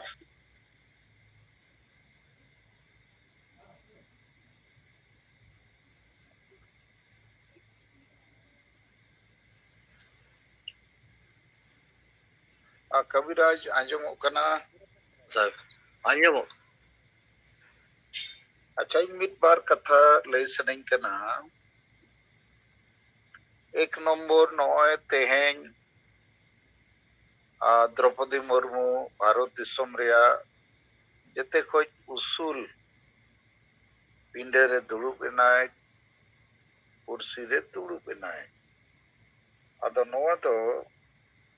आजा सम्मान दो बांगा अब सनाम भारत और धरती रिन आदिवासी को सम्मान करना लेकिन नॉय पे नेलेट गया अब आदि संगे आदिवासी ओलो पढ़ा को बुद्धिजीवी को ओनोलिया को चाकरीजीवी को स्टूडेंट को बाको रस्क कना बाडाय गे बाको बाडाया जे नुना मरांग मिटंग पद भारत दिसम रेया राष्ट्रपति पद बो नाम किया धरती रे जेते खोज मारांग डेमोक्रेसी चे गणतंत्र दो भारत कना और भारत दिसम रे ओना जगह आबो को एमात बोआ आबो ते दो बाबो हतावा का नई दो आबो आदिवासी कैंडिडेट दो बांग कन नई दो मेन गानोआ दिसोम होड़ रिनी कैंडिडेट कना है आबो आदिवासी तो भारत रे ज्यादा से ज्यादा 10% मेना बोआ तो 90% बाकी होड़ जुती बाको रेवेन कोआ नोआ पदरे मिटंग आदिवासी तो पाए दुलुप दाड़ेयाना आदे दुलुप एना इना खान इमीडिएटली माने तुरंत गोटा भारत रे नित आदिवासी को चिली करना चेदा को तायम करना चेत को खोज करना इत्यादि इत्यादि आदिगान कथा चर्चा करना ओलो करना रोड़ो करना माने नित तो नोआ जिनिस के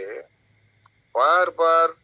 भारत और विश्व रे रकाब करना अमेरिका रे राष्ट्रपति होय मेन किया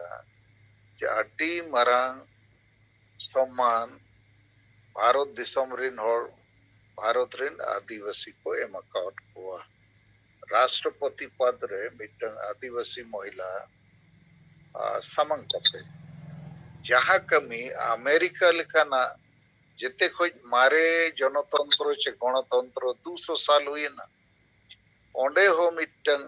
महिला माने आदिवासी तो बंगा जहां के मिटंग महिला 200 साल हुई ना अमेरिका रे डेमोक्रेसी मिटंग महिला बाको दुलुप दाड़िया का दिया तो आबो भारत दिसम रे महिला तो बांगे महिला तला खोज मिटंग आदिवासी और आदिवासी तला खोज संताल को दुलुप के दिया अदो कम से कम संताल को तो हुनंग ओलो पढ़ा चक्रीजीवी बुद्धिजीवी को तो न गौरव रे कथा मेनते को बुझो दाड़िया अदो आबो मा बाबू राजनीति आबो तो सेदाय लेका गे ओना को कारण ते नो चर्चा विचार अब समाज रे बनु और नित सोहान हेम्ब्रम आंजमे कान ताहे 5 साल भीतर रे अब वो पूरा 5 साल तो बांगा टारगेटिंग एम काट पे जुलाई खोज दिसंबर ते 250 ब्लॉक कटेज पे चेदा 5 साल अपया उयहर हो थर्ड क्लास किया अरे एक एक महीने रे मिमिटंग इतिहास बना उन संगे होड़ मेना कोआ जेते होड़ वो जुमिट लेको खान गे वो जितकरवा और अब ठेन ओना फार्मूला मेना 5 साल दो कोई बड़ा चेद हुआ अब 6 महीना भीतर रे अब सपड़ा अपे पूरा पे अब वो जितकरवा नहीं तो गोल मराव रे टाइम है ना तो नवा दसर कथा तेसर कथा थोड़ा चिंता रे कथा अब सेंगेल अभियान रे जयराम सोरेन बोकारो और अब आधा समर्थक डॉक्टर पिथो मुर्मू उन्हें मिटंग सर्जन करना है कोटक नुकिना इन जहां बड़ाई डॉक्टर पिथो मुर्मू कोटक खोज बार बार मिटंग वीडियो पोस्ट जे द्रौपदी मुर्मू बाबणे को शुद्धिकरण के दिया ओनागे उनिया बहुत रे चिंता जयराम सोरेन हो ओना वीडियो के समंग कते होड़े कुलियत को मसे नोआ बेसो कना चे बड़ीजो कना आपे कमेंट सेम पे अदो बानर रे उत्तर इन अपि एमापे कना जे आम्मा द्रौपदी मुर्मू सरहाव के बम दड़िया कर आम रिन माची परगना अतुरिन सांगे होड़मा रोमू बुलू डांडोम बारोन डन पंते हिस्से सुयर के को गबाव कना जली थलिया कना अदो आम बम सरहाव या द्रौपदी मुर्मू तो बाकी दो को सरहावे गया चे आबोरिन माजी परगना नायके कोगे हुनंग को मेन लेखा नहीं तो आले आदिवासी महिला कना आले मड़ंग ले सरहावे आले मड़ंग ले शुद्धिकरण या चे जहां करन गे अदो आम मा नित हबी बुझो के बनु राष्ट्रपति पद दो चेत कना तीना मारंगा अदो उनको दो आम चे लेखा रे मना कोआ उनको अकोआ लेखाना उयहर विचार कमी होरा मेना कथा तो नोडे आपे जेते होड़ बुझाव पे अब सेंगेल रिन होኝ मेना अडी गान दो बहु तो तापे ठीक बनुआ और उल्टे सीधा पे कमेंटा उल्टे सीधा पे गालमराव कथा तो नोडे नोआ कर बेस सही इया कथा बुझाव पे चे द्रौपदी मुर्मू दिसम रेनी राष्ट्रपति बनावेना नोआ तायम रे बीजेपी चे आरएसएस आजा एजेंडा मेना कांग्रेस आजा एजेंडा मेना अडिगान धर्म रिन हड़ को अपना अपना एजेंडा मेना सामाजिक संगठन विद्वान को अपना अपना एजेंडा मेना उनको दो आको एजेंडा द्रौपदी मुर्मू सला तोल कते चे लीक बनाव कते को समांग गया तो आम आदिवासी आमा चेत एजेंडा मेना आमा एजेंडा में हांडी गे रुमु बुलु डांडोम बारोन डन पंते गे इनका नोआ एजेंडा सला दो द्रौपदी मुर्मू तो बाय तड़म दड़िया अद आम हो आमा एजेंडा में बनावा तोबे तो जे नुई दो आली कना नुयम अपनारिया नुय अपनार लगित ते आम एजेंडा में बनावा विचार में बनावा रणनीति में बनावा कार्यक्रम में बनावा तोबे तो द्रौपदी मुर्मू दो आम से दो आम नुई अपनार के बाम दाड़ियाय कना नुई लगित आम ठेन चेत हो एजेंडा बनुआ चेत हो विचार धारा बनुआ अदो आम लेका गे थोतलो और बोका होड़ दो एटा जाति समाज धर्म रिन दो बनु कुआसे पॉलिटिकल पार्टी रिन हो बनु कुआसे आबो आदिवासी पार्टी में लेखन जेएमएम पार्टी उकुर जेएमएम वाला द्रौपदी मुर्मू राष्ट्रपति कना तेहें सपोते हताओ किया जहाँ रे को रस्के ना जे आको एजेंडा को समांगे नुकु दो एड़े एड़े द्रौपदी मुर्मू राष्ट्रपति दो को वोट कर दिया एड़े एड़े इदु को एमका आचे बांग माने होड़ को बोका बनाव करते आदिवासी वोट हताव लगी पखन मा होड़ को कुली को तो अरे द्रौपदी मुर्मू या वोट बको एमा दिया नुकु दो अदो मेन गानो इदु को एमका आचे बांग नुकु दो कांग्रेस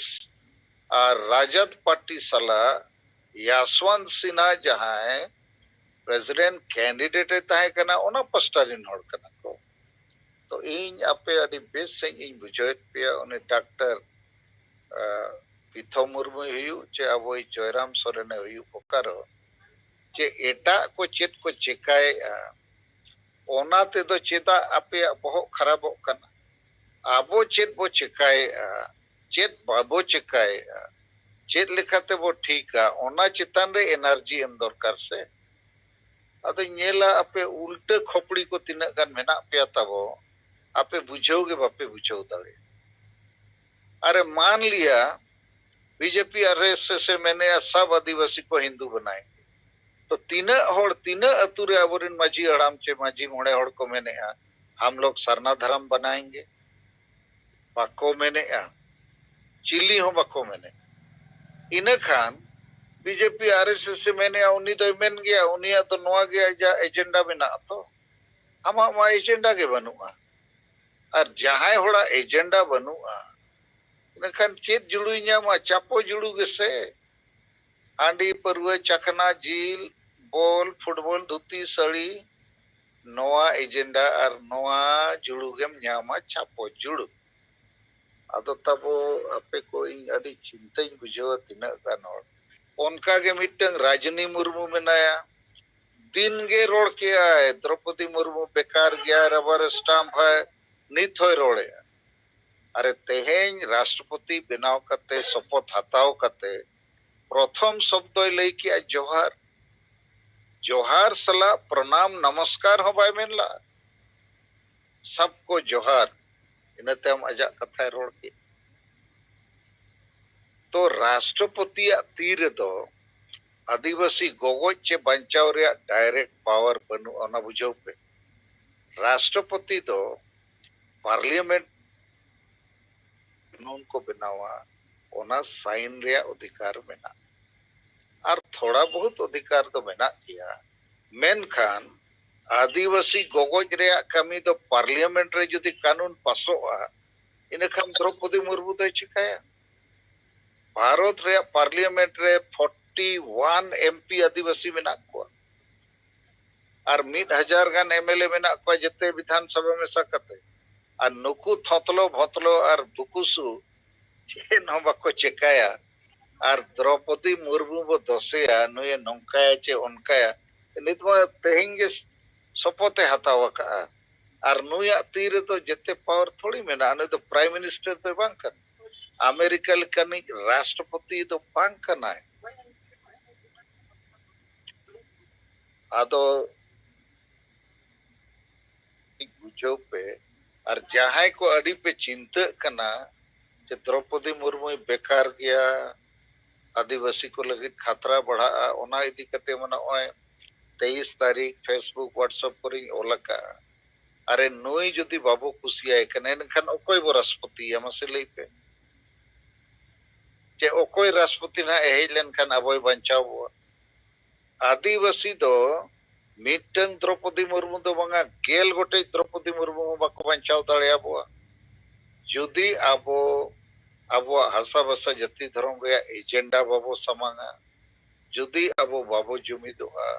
और जदि आबो आबो जहां बड़ी जा को बगी कते पैसा बाबो अपनारा अदो आडी हिस्सा सुय और जहां मेना हिंदी ते को मेना कुंठा माने जहां एकदम हड़मो भीतर रे जहां हड़मो सेया गया जहां बेस बाय उयहर तड़िया खाली नेगेटिव माने गुजु गे उयहर है और हिस्सा सुयते गबाव कना ओनकन होड़ को लेका आलो पे बिचेरा परिस्थिति बेना आबो जुमित जदि बेना आबो ठीक रणनीति ताहेना ठीक कमी होरा ताहेना और इnya आयुरते आपे को मिटंग गोड़ो ताहेना इᱧ लई पे कना नित आदि पॉजिटिव टाइम हेज अकन चेदा नवा कथा इन थोड़ा बुझो पिया पॉजिटिव चेदा इन मैंने संताली परसी 8 शेड्यूल रे आंगो जो अडिगान लड़ावना बो लड़ावना किया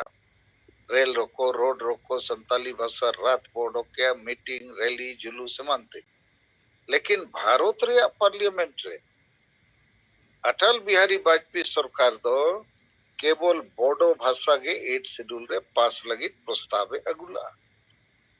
अरे इन पार्लियामेंट क्वेश्चन नहीं रखा क्या क्वेश्चन नंबर 1107 जे बोडो सला संताली परसी पे आंगो चे बांगे ओल कते को एमा दिया बांगे गोम के नो तो बाय आंगो चुका केवल बोडो के आंगो चुका बाकी अडिगन भाषा अंगोज कोयरे लाइन रेको तिंगु अकना उनको लगित ते दो मिटंग हाई पावर बॉडी ना बेना उन जो संताली परसी रिया कथा हो बिचेरो तो नोय नेल पे मिटंग सरकार मेन के बाय हुआ तायम इनिंग बिचेर के अच्छे लेकाते हुआ तायम कांग्रेस पार्टी बुझाव के दिए ओटाव के दिए और उनको पार्लियामेंट रे संशोधन प्रस्ताव को अगु किया जे संताली परसी जदि बोडो सला बांग सेलेदोआ इनखान कांग्रेस पार्टी बाय भोटा इनखान बीजेपी सरकार ठेन कोनो उपाय बाय सारिजना बोडो पास लगिते संताली हो पासते हुई को अदो नोय कथा थोड़ा बुझाव पे जे आडी समय नेता जदि ठीक है ना नीति रणनीति जदि ठीक है ना एजेंडा जदि ठीक ना इनखान बांग गानो समय रे हो गानो तो द्रौपदी मुर्मू ने भारत रिनी राष्ट्रपति कना है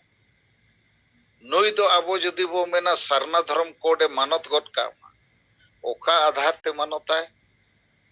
आबो मा ओका अतु रे हो सरना धर्म कोड बाबो खोज कना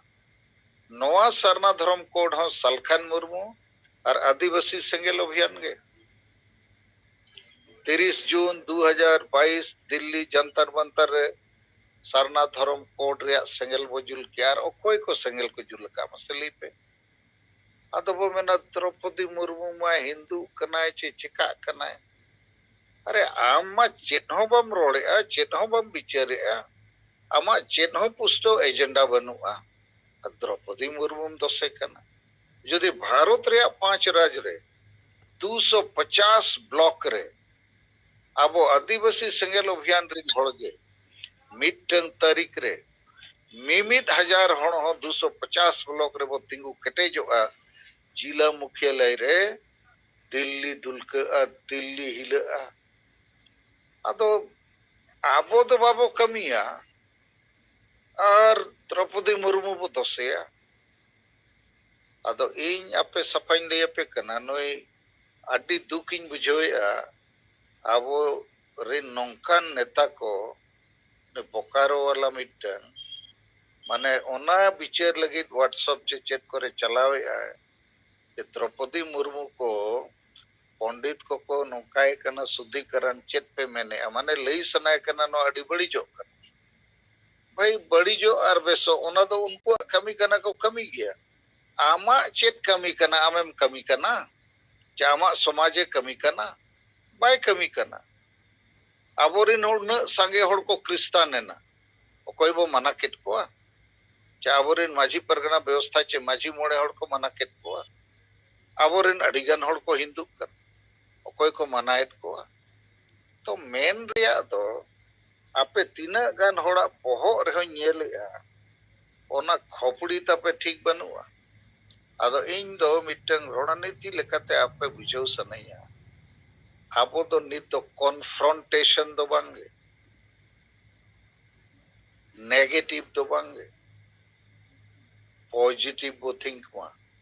और तीना लगे जते हड़ बो जुमित दाड़िया कोआ, तीना लगे हासा भाषा जाति धर्म रे कथा बो एजेंडा लेकाते बो बुझाव दाड़िया कोआ, तीना लगे अबो बड़ीजा बगी कते बेसा बो अपनार दाड़िया, ओना लगित गलमराव पे, ओना लगित डिबेट रखाब पे, ओना प्रश्न कुली को पे,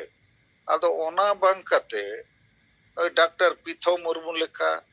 और नई जयराम सोरेन लेका इन दुई मेना न दो उल्टा खोपड़ी, नेगेटिव थिंकिंग और हिस्से सुयते मने जीवी गवावकन और नई जयराम सोरेन मा आजा ओड़ा रगे बापला बाको हुई उचोआ कान ताहेन नुकु बुल मताल माजी पारगना तीना मुश्किल ते बो हुई उचोआ का। तो ओना उइहर दरकार से तेहेñ इन प्रेस रिलीज इन अड़ाक किया गोटा दिसोम रे नोआ चर्चा रे विषय बेना कना, चेद इन ऑल किया जे दिसोम द्रौपदी मुर्मू लेकाते राष्ट्रपति एमात बोआय, आबो दो बाबो एमाकावतिया, आबो दो बाबो बेनाव कादिया नोआ ठिकाई पे दिसोम नुई दो को बेनाव केदिया, भारत दिसोम सेट खोज मिदटंग आदिवासी महिला राष्ट्रपति को बेनाव केदिया।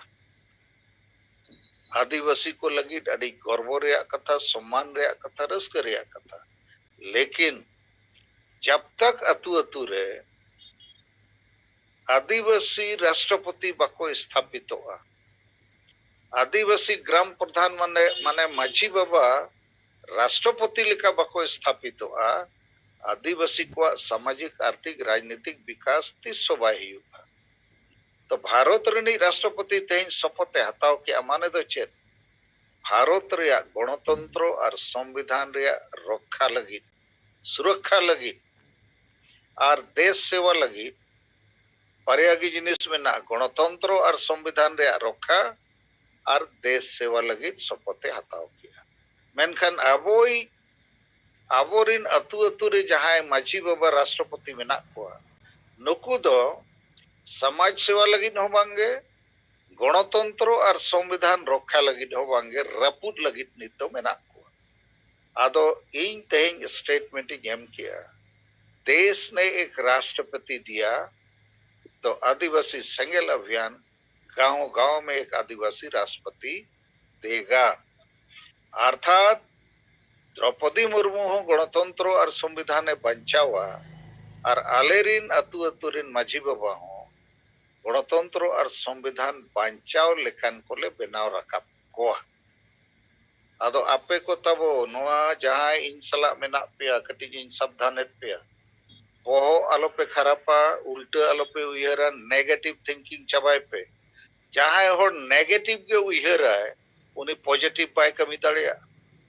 कारण उनिया बोहो खराब होआ, एटा होड़ा हो बोहो खरापा। इन सालखान मुर्मू इन्या खिलाफ रे आडी संगे होड़ मेना कोआ, कारण नुकु दो जेते मिट लेकान को कना को,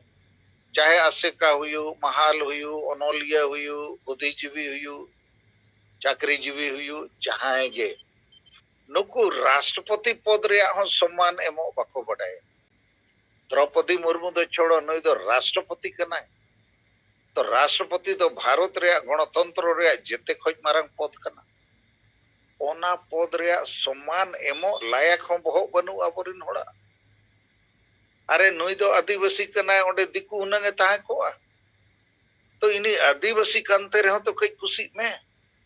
तेहे नेल के आपे टीवी चे लेखा जेते होड़ को पंजा बड़ाए कना माने नुई गे भारत दिसम रे नंबर 1 पदाधिकारी कनाय नुई गे मिलिट्री एयर फोर्स नेवी रे चीफ कमांडर कनाय नुया nyutum तगे जेते सरकारी कमी हुयुगा तो मामूली पद तो बाको एमकाद बुआ लेकिन नो पद को एम केते आपो हो नित दो आदिवासी मामला आदिवासी समस्या आदिवासी आशा आकांक्षा चेतन रे हानते नाते बाको दड़ दाड़े विचार तेगे हुई को और नय एहोबेना जखन खोज नई राष्ट्रपति पद रे नई कैंडिडेट डिक्लेयर ना जेते मारंग मारंग खबर कागज रे देश विदेश रे द्रौपदी मुर्मू चेतन रे ओ ऑल को एहब किया अडिगान जिनिस ओलेना नित द्रौपदी मुर्मू कोई सब्जेक्ट ना बढ़ा आदिवासी समाज उनको समस्या समाधान रे और इत्यादि इत्यादि आर नो विश्व आदिवासी दिवस हिजुक कना 9 अगस्त तो निये धावा विश्व आदिवासी दिवस तो धरती जखात रे मिटंग आदिवासी महिला भारत रे राष्ट्रपति बनावेना ओना हो मिटंग सब्जेक्ट कना तो पूरा धरती रे आदिवासी को जहां न्याय और अधिकार रे कथा नित विचारवा आदो आपे को तबो नेगेटिव थिंकिंग और ओना ईर्ष्या द्वेष माने जहां हिस्सा सुये को और उल्टे खोपड़ी उयहर को ओना को बगी पे इन ओना को उयहर खान पागल उतरो इन बड़ाई 90% होड़ इnya विरुद्ध रे मेना को उनको हांडी को खोज करना अब तो सेदाय लेका गे अब तो बुल मतल मुरुग माझी गे इन मैंने इन बांगे साथी प्रथा चाबाएना आलिया समाज रे हो बड़ी प्रथा को चाबा चेदा चे संविधान कानून मानवाधिकार और जनतांत्रिक पद्धति भीतर रे भारत रे आले मेना दिया और नोआ बांग बुझाव कारण तेगे आबोरिन सांगे आदिवासी एमएलए एमपी तो चेत हो बाको विचार दाड़िया कना कारण उनको तो विचार लगी आदिवासी समाज रे भलाई लगी तो बाको जितकरो हांडी परवे चखना टका पैसा एम कते वोट किरिंग कते को एमएलए एमपी कना मंत्री मुख्यमंत्री कना को और इन तायम उनको तो फिर ओना हांडी परवे चखना आरहो इलेक्शन हिजू मांग ते को जावराया टका पैसा जावरा रगे को ताहेना अतो निये के उनको कमी इन सालखान मुर्मू तो एमएलए एमपी बेना बइन बेना नोआ तो इnya टारगेट बांग और ओना मेनते इन दिन कमी दाड़िया कना कारण इन ठेन एजेंडा मेना इन ठेन नेगेटिव थिंकिंग लगी समय बनुआ इन ठेन अडी कम गया समय आदिवासी को जितकर को लगी और ओना कम समय भीतर ने द्रौपदी मुर्मू राष्ट्रपति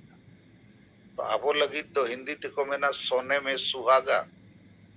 अड्डी कम समय रे अड्डी चेहरा मिटंग वातावरण आबो लगी दिसम रे बेनावा करना आरिन ले पे कना जहां तिना युतुम द्रौपदी मुर्मू हुआ किछु समय परे ना पे नेला सालखान मुर्मू युतुम हुआ आदिवासी सेंगेल अभियान युतुम हुआ माझी परगना व्यवस्था रे सुधार रे कमी फटाफट एहबोआ और नोआ रूमो बुलु डांडो मारन डन पंते हिस्से को वोट किरिंग अखरिंग को चाबा आदो नोआ को तो सोहान एमरो में मैंने लिखा 5 साल ते वो चबा बांगे 5 महीने ते चबा हुआ अरे नीना होड़ गे तो अब वो जुमिट लेन खान गे तो गानोआ तो 5 साल चेदा लगा जेते कमी अडी कम समय रे अब कमी दरकार ओकोय बड़ा भविष्य रे चेत को चका हुई दाड़िया अदो ओना मेनते आबो ठे नीत दिल्ली राष्ट्रपति रे आबो जोड़े दुड़ुबेना और आपे को बढ़ाए दरकार 18 अप्रैल 2022 आजा ओड़ा रे आले 5-6 जन सेन कते नोआ कथा गे माझी परगना व्यवस्था रे सुधर रेया 1 घंटा ले बुझो कते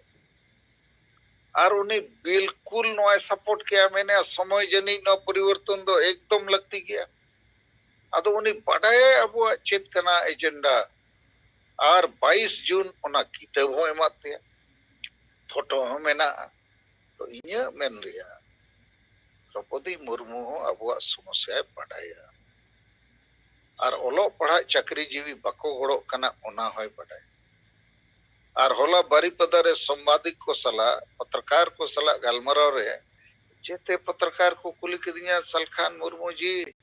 बाकी आदिवासी एमएलए एमपी क्यों कुछ नहीं बोलता है इस पर बाकी पढ़ा लिखा डॉक्टर इंजीनियर ऑफिसर संताल आदिवासी क्यों नहीं बोलता है कि गांव में डाइन के नाम से एक दूसरे को लोग मार रहे हैं दंडित कर रहे हैं वोट खरीद बिक्री कर रहे हैं तो इन्या मेन रिया द्रौपदी मुर्मू भारत दिसम रे अडी मारांग पद रे सेटेर ना है नोआ दो अब उयहर दरकार आबो जेते हड़ बो सेटेर लेकिन नोआ रे लाभ अब हताव दरकार तो लाभ हताव रे दो मिटंग गे उपाय अब लागे जेते हड़ जुमी दो हुयुगा और लागे जुमी दो लगे बड़ी जा को बगी हुयुगा और जुमित कते चेत चिका हुयुगा एने सरेंग पिकनिक बांगे सब असा जति धर्म इज्जत आबादी रोजगार चासबास और असम अंडमान रिन हड़ एसटी बो बनाव का नौकाना एजेंडा सरना धर्म कोड बो जितकरा संताली परसी और ओलचिकी झारखंड प्रथम राजभाषा बो बनावा झारखंड दिसम अब गाड़ कना नो बो बंचावा तो नोय जे अब ठे नुना चेहरा एजेंडा मेना कई कई ते नोआ एजेंडा को स्थापित करना पूरा दिसम रे चर्चा करना चेदा चर्चा करना सलखान मुर्मू और आदिवासी सेंगेल अभियान कारण ते आपे कारण ते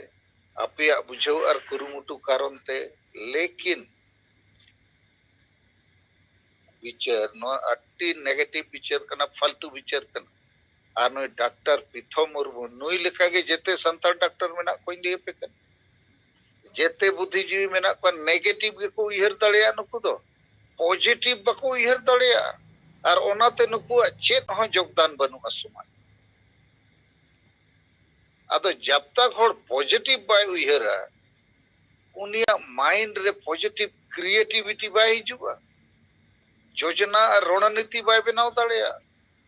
तन मन धन और समय समय और साहस बाय एम दड़िया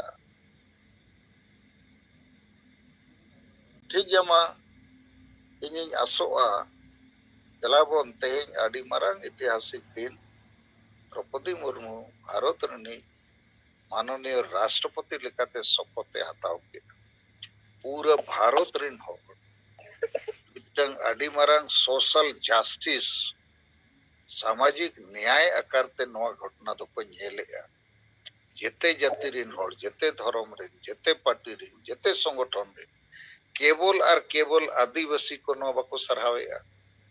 और इन जहां नेलेगा ईसाई आदिवासी को हम बाको सराहवा का मुंडा उराव हो एमान तीन उनको हो संगे बाको सराहवा का और सांताल हो संगे बाको सराहवा का अदो अब मा उयहर के बड़ी कतो समाज रे वो राजनीति वो गलमराव लेखा समाज बड़ी जो अदो नौकान गलमराव को तो अडी फालतू नेगेटिव और न्यूत गलमराव कर अरे राष्ट्रपति पद रे सेटेर ना बिना राजनीति ते बिना वोट ते इना तम टाइम्स ऑफ इंडिया भारत रे अडी मारांग खबर कागज 23 तारीख ओल किया जा संपादकीय रे एडिटोरियल रे जे दिसम रिन जेते पार्टी रिन नेता को द्रौपदी मुर्मू बाको विरोध ले दिया और डायरेक्ट इनडायरेक्ट वोट को एमा दिया तो द्रौपदी मुर्मू मिटंग आदिवासी संताल महिला दिसम रिनी राष्ट्रपति बेना इदी कते जेते पॉलिटिकल पार्टी को पक्ष और विपक्ष मिटंग जहां सकारात्मक सोच ताहे करना ओना सकारात्मक सोच गे आदिवासी को समस्या समाधान रे रकाप मा मेन रे दो टाइम्स ऑफ इंडिया पेपर आजा एडिटोरियल रे ऑल किया आरो तब कोई माइक खुलो पे ऑफ किया बंदोय पे आजा एडिटोरियल रे ऑल किया भारत दिसम रे जेते पॉलिटिकल पार्टी जहां लेका द्रौपदी मुर्मू पे सराव के दिया सपोर्ट पे एमते राष्ट्रपति पे बनाव के दिया उनका के भारत दिसम रे आदिवासी को तायम चाबा करना जेते फील्ड रे नित दो उनको सपोर्ट करते लाहा को लगी जेते पार्टी आपे गोड़ो पे माने आबो सेट खोय मिटन जे अडी मरांग खबर कागज नवा कथाय ऑल की तो मेन गानो दिकू को तो को बिचारे आदिवासी बो लाहा को ओना जगह रे राष्ट्रपति बो सेटर कदे आदिवासी मिटन इनखान नुकु अतु दिसम रे आलो को तायमो और आबोरिन हड़ दो आपे को तीना गान बापे बुझेवा इनखान रूमु बुलु डांडम बारन डन पंते हिस्सा सुया भोट किरिंग आखरी और बुल माताल मुरुक माजी को गे अतु अतु रे दोहो कोआ नते बो लहा और आदिवासी महिला विरोधी मानसिकता बो दोहोया तो इन्या मेन रे ताबो तलाबन एकदम पॉजिटिव उहेर पे कमी जोरसुर बो बढ़ावा और आपे तो पतिया दरकार सलखान मुर्मू मेना आपे सला नित आबो बो जीत करो और बांग गानो जिनिस बो हुई चो दाड़ेया उनकान परिस्थिति बो बनावा जैसे संताली भाषा 8 शेड्यूल विजय रे टर्निंग पॉइंट उनका के आदिवासी को विजय रे टर्निंग पॉइंट नित सेटेरेना जोहार असे नोआ चितान रे जहान गलमाराव को मेना खान और नई जयराम सोरेन मेना खान उनी थोड़ा रोड मा चेत लगित उनका आज नोआ रे समांग का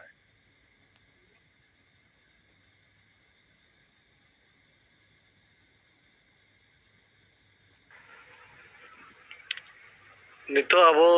रेन जीवित बंगा अडी दामान कथा अडी कीमती कथा बो अंजम किया तो मसे नोआ चितान रे जाय को रोड रे मेना रोड पे नितो समय हो चाबा जावरा कन हेलो हाँ कबीराज गोंके अंजमो कना हाय अंजमो कना मो होय अदो समय को चाबाय ना चेष्टायलिन कम तेगे रोड चाबायलिन अदो तेहेन से सिंगल जू मीटिंग रे सेलेक्ट अकन सनाम को अली पस्ता से ना सिंगल जुगार और अपने जी को सरकार किनार पड़न तिकिनो अली पस्ता से ना मसल हो सिंगल जुगार ये सीताराम माजी पासा सभापति पूर्वी सिंहभूम जिला और कोल्हान जोन सिंगल परगना लकते बना लिया अदो नितो साहेब कहाय मेन के अमला की साहेब के नाडी आयमा और सरहाव किनालिन साई साइली सरहाव किना और धन्यवाद रे जमा किना जिन बेस कथा नपाय की गौटिया अदो वास्तव रे सारी अट्टी के माने फैक्ट गाड़ी के ये कथा के रोड चन वाला की कथा अली सरहाव गाड़ी अडी सरहाव के साहेब अदो तेन आले नोडे अब सिंगल गार्ड रे करंडी रे आले हो नोय शपथ ग्रहण जिन द्रौपदी मुर्मू तिकिना ताहे कना ओना इदी कते आले नोडे आयमा माने अब सिंगल परिवार कोले जारा लेना और सिंगल परिवार रे महिला को ताहे कना डिगान और अबोरिन मरांग मरांग सिंगल पदाधिकारी को ताहे कना और नोडे ये कते माने जावरा कते डाले द्रौपदी मुर्मू बारे ते हो जहां लेका आले तला खन माने चर्चा हुई ना माने मिट कते ले चर्चा किया और चर्चा कते नोडे चर्चा परे दो लड्डू मिठाई को ले हटिंग बड़ा ᱧᱚᱜ किया और ले गपाल मराव बड़ा ᱧᱚᱜ किया जे द्रौपदी मुर्मू तिकिन ते ᱧᱟᱣᱟ नवा भारत दिसम रे माने मिटन संताड़ तला खन मिटन माने राष्ट्रपति किन तैयार ना दाडी खुशी रे कथा कना अदो नवा मीटिंग रे से नवा दुपुरुप रे से नवा जो ये रे माने सिंगल गार्ड रे ले जावरा लेना जहां लेका ओपे खन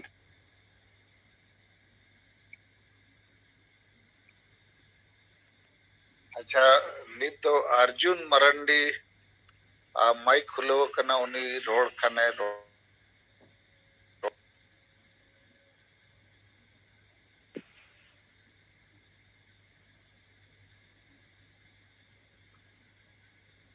अच्छा नित तो सुखद किसको अच्छा सीताराम माझी तो बंदो कदे ऑर्डिनरी रिपोर्ट तो आलो लयुमा विचारात्मक जहान कथा मेना खान संक्षेप ते रोड पे अर्जुन मरंडी रोड सनाइड में खान रोड में तबो माइक एम खुलो का अच्छा सुखद किसको मसे आम रोड में तबो सनाम को जोहार इन सुखद किसको झारखंड प्रदेश संयोजक आदिवासी सेंगेल अभियान बोकारो खन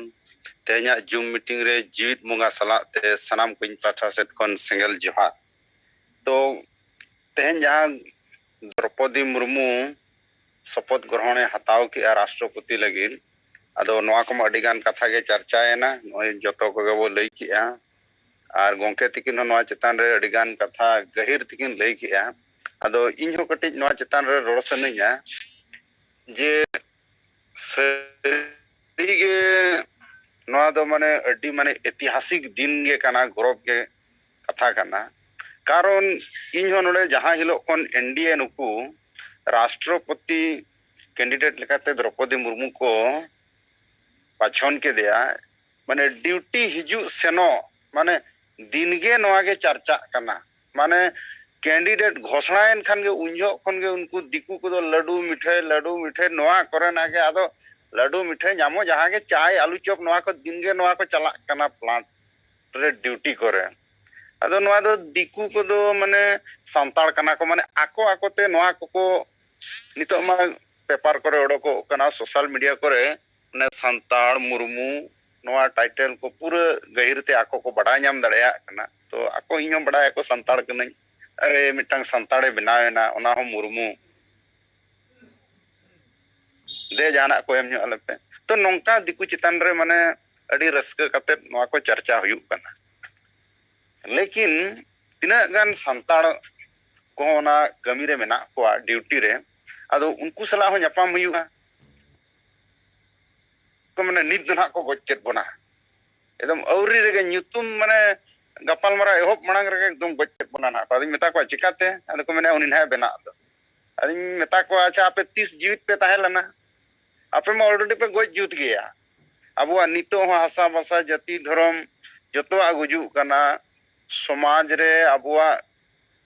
ना नासापान मेना गया अंधविश्वास मेना गया अबो तेगे बो गोच चाबा हकन और ओका रे ना जीवित रे दो गपाल मारा कना अद को मेने ओना को दो हुनंग नुकु नेता को दो आको ते बाको कमिया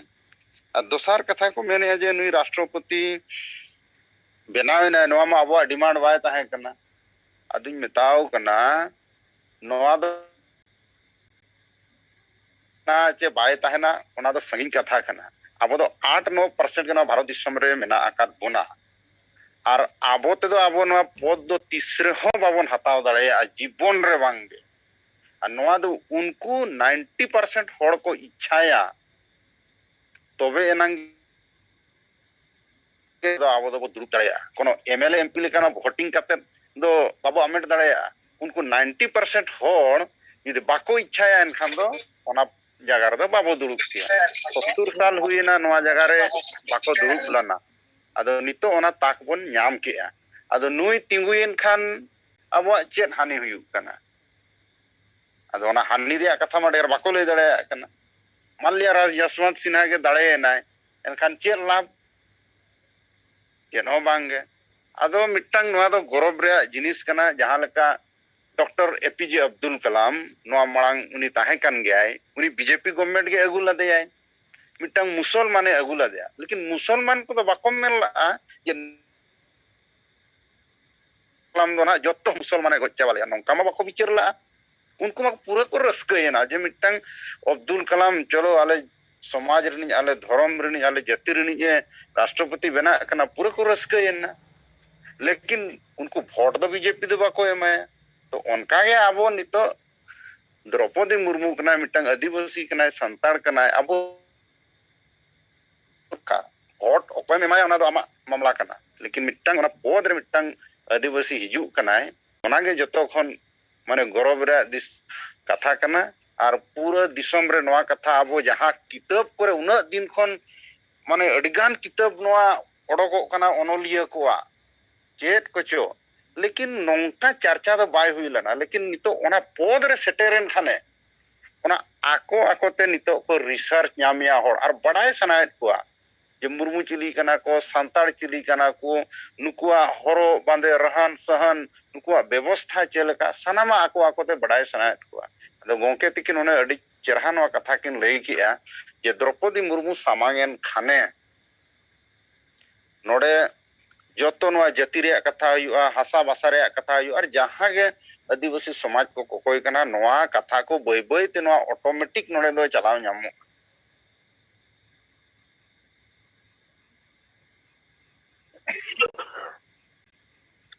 अच्छा विकास सोरेन और नया ग्राम अच्छा जयराम सोरेन खुलो का माइक मसे जयराम आम चेत में सनाइट में तबो हे गोंके जोहर के जय बुका जिला सिंहवार अलिंग तो ज्यादा बांग मेन कते नोआ गिंग मेना गोंके जैसे कि अलिंग तो ढेर इया बड़ा कते तो बांग ने नोआ दलिंग ऑल देआ अलिंग तो नोआ लिंग मेन बुझा कते लिंग ऑल केदा जैसे लाते आबोरेन राष्ट्रपति एपीजे अब्दुल कलाम ताहे कना चे आबोरेन नितो पूर्व राष्ट्रपति जहां आबोरेन नोय रामनाथ कोविंद ताहे कना मेनखान नुंकु को नुंका शुद्धिकरण दो हुई लेना से बांग मेनखान द तिहिन आबोरेन राष्ट्रपति नुंका शुद्धिकरण को हुई के नो नो के तालिम कते उनका लिंग ऑल केदा बखान आलिया बड़ी नुंका विचार दो बांग आलिया हो नुंका खुशी की मेना तीन कि आबोरेन होड़ नुंका इने जेतान रे राष्ट्रपति पद रे बन दुड़ु करना मेनखान आलिंग दो पछे आलिंग नोआ सोच कते नो दलिंग इया केदा के तिहिन आबो दो पछे उना माने कचड़ा होड़ लेका लेखा लेकाते तो बांग को नुंका को शुद्धिकरण ने बना बखान दो उनको आपको धर्म रे अपना कमी होर अलग मेना तको ना दो सरी कथा कन गया मेनखान आलिंग दो नोआ विचार लेकाते नुंका नोआ कते कॉल कता गमके तो ढेर बांग मेन नोआ विचार के तो आमा बड़ी विचार आम मा बम शुद्धिकरण ले दिया आमरिन मजी परगना नायके मा बको शुद्धिकरण के दिया चेदा मसे लई में अरे गोज होड़ दो चेडे विचारा उनी मा विचार के बाय दाड़िया कना राष्ट्रपति पद दो चेट करना तीना मारांगा और आम हो उनको लेका गेम उयहरिया अरे क्रिश्चियन को गपा चेट चो बाइबल इदी कते को पूजा न्योगा उनिया शुभ शांति लगी शुभ कामना लगी मुसलमान को सेन दाड़िया भारत रनी राष्ट्रपति कना नु दो जेते धर्म जेते भाषा जेते जाति रिन होड़ कोआ न्याय अधिकार बांचाव लगी मिटन प्रतिनिधि कना उन्हें तो बाय माना दाड़िया कोआ अदो आम दो बाम सेनोआ हिंदू को सेनोआ मेना चेदा को उनका के दिया आम सेनो में मिद दिन में ताय में इन शुद्धिकरण में बाय माना में आतिने नायके को इदी तरह को और नुको भूल मतल माझी को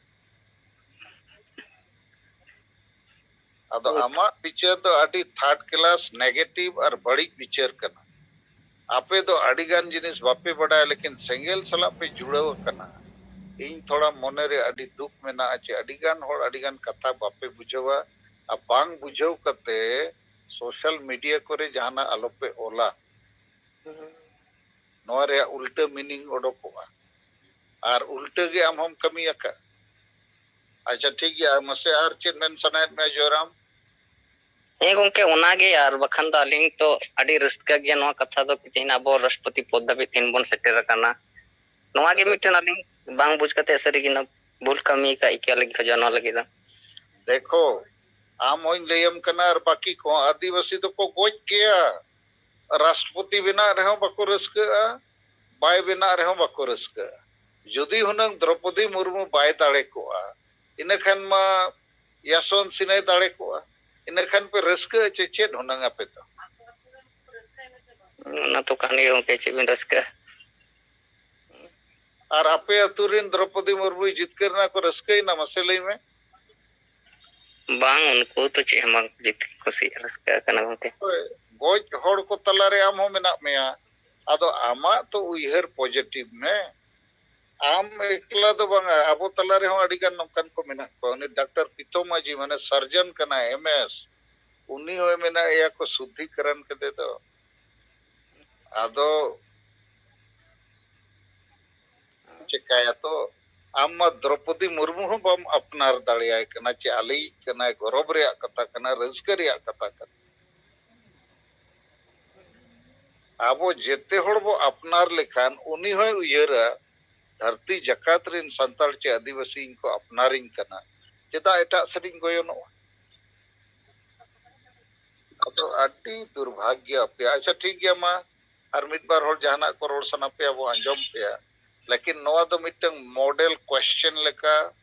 मॉडल केस स्टडी लेका अपिन बुझोत पे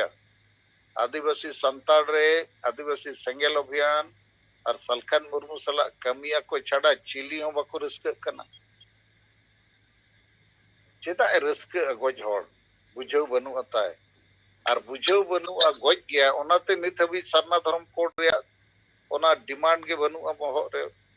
ओनाते के संताली राजभाषा झारखंड रे बना ओना डिमांड के बनु तो गोज होड़ तला रे मिटंग होड़ को समांग का दिया ओना पद का दाड़िया लेकिन द्रौपदी मुर्मू हो बाय चेका दाड़िया जुदी आबो तला रे जुमिट बाबो बनावा एजेंडा बाबो सेटा रणनीति बाबो बनावा इन खान उनी दो चेकाया चेत हो बाय चेका दाड़िया गेल गोटे द्रौपदी मुर्मू को हिजू रे हो आबोरिन चाकरी जीवी ओलो पढ़ा बुद्धि जीवी बुद्धू जीवी को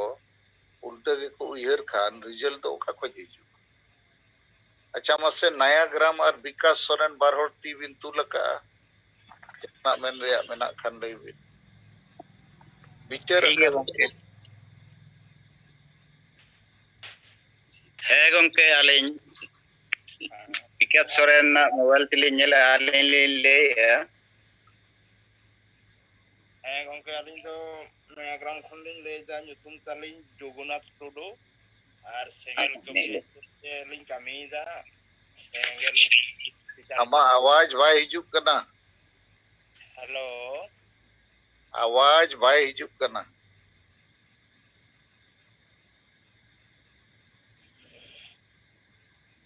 अच्छा इना ते मसे ओकोय कनम नया ग्राम तबो हेलो हेलो आंजमो कना ओकोय नया ग्राम आम रोड में परिचय एम कते रोड में तबो इंदो नया ग्राम ब्लॉक रे सेंगेल ऑफिसर 1 नंबर और 2 नंबर अंचल रिन कामीदा इंदो जोगनाथ टुडू आतो दो बिहुन पुलिया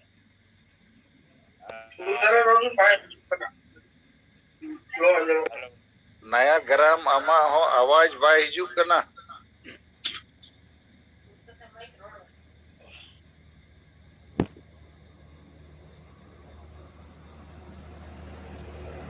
हेलो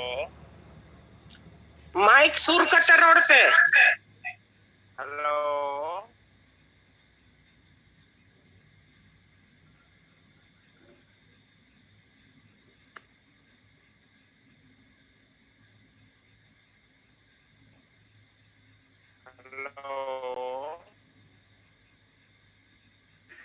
आंजमो कना रोड में हेलो हां जोहार माइक सुर जोग दे तेना जुम रे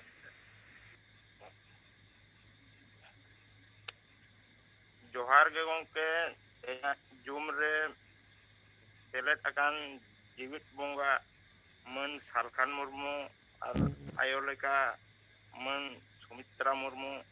टेन गोड जोहार एम कते मिट बार कते लेदा नाम ब्लॉक रे नोआ आनो नंबर रे अच्छा आमा दो बाय साडे कना बाले अंजम दाड़िया कना आम आवाज बढ़ाव में और बखन दो गप्पा रोड में तबो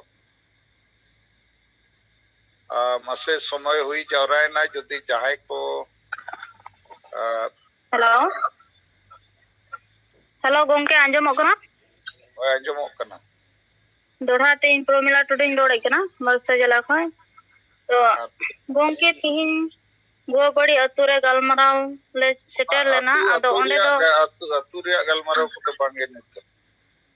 विचार रे कथा ठीक है आदो गंके ओंडे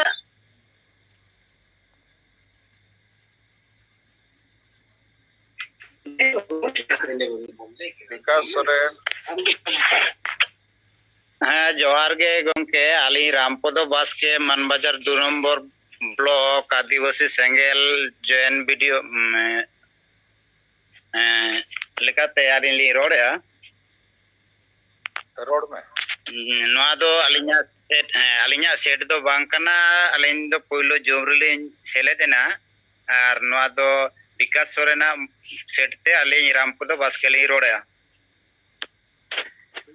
नोजे साहेब तकिन जहा राष्ट्रपति बनावेना द्रौपदी मुर्मू नवा बकराते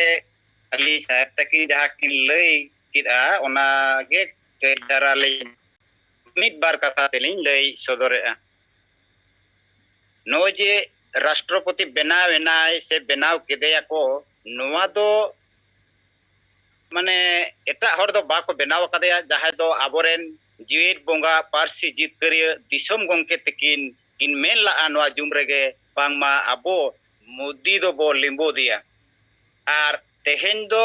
राष्ट्रपति बनावेना द्रौपदी मुर्मू उनागे नवा अलिन दुलिन मोने किया जेनी आबेन उनी लिंबोट कतेर गे उनी बेन सामांग केदे आर उनी तेहेन आबोआए रोड लगिर आबेन बोंगा दाड़ेते उनी बेन उपिल कदेया उनकान जायगा रे तेन थाव लगी आर तेहेन ओना आबेन बोंगा लड़ाई तलाते तेहेन उनी जितकराबोना ओना कुकमु आबेन लाहार के बेल लइका तहेना जे मोदी दो बायमोआ उनी दो बीजेपी खन इन मिदा एमपी तिंगुलेन ते नवा कुन जितकर लेते घुरे टिकट बाय एम कदिया तो तेहेन दो उनी बो लिंबो दिया आर आबोआ धरम बो जितकरा आर आबोआ दिसोम बो जितकरा आर तेहेन दो नय मुर्मू कोगे को लड़ाई हुईदा दिसोम लगी जहां दो तिलके मुर्मू सिदू मुर्मू कानू मुर्मू पंडित रघुनाथ मुर्मू आर नितो बो नाम कदेया आबो दो जहाई आबो समांग रे जीवित बोंगा बो उछन केदे दो जहाई बोंगा बुरु हो बाको मेताबोन कना बांचा डहार बाको उदु दाड़ेयाबोन कना बोंगा बुरु को आबोरेन जहा तिना हापराम कोरेन मेना कोरे हो किंतु जहाई दो नितो आबो समांग रे सेटेर कते लयबोन कना आदिवासी इन गड़ोइन पे आपिन जितकर पिया आदो नोय आनंग आबो निंतु जितकर बनाय नोआ लेकाते अडिगान पतियो मिना आर ओना लेकाते नोय द्रौपदी मुर्मू ओनाय उपेल कना इन अलिन दुलिन मेना ओंडे बोंगा गे समांग कदे आबोरेन साहेब जहा दो आबो जितकर एमाबोन लगी आदो नियगे मेन कते पहिलो जुमरे लिन सेलेद कना उकाल काली रोड के बाड़ी रे दो इककलिन बेन आर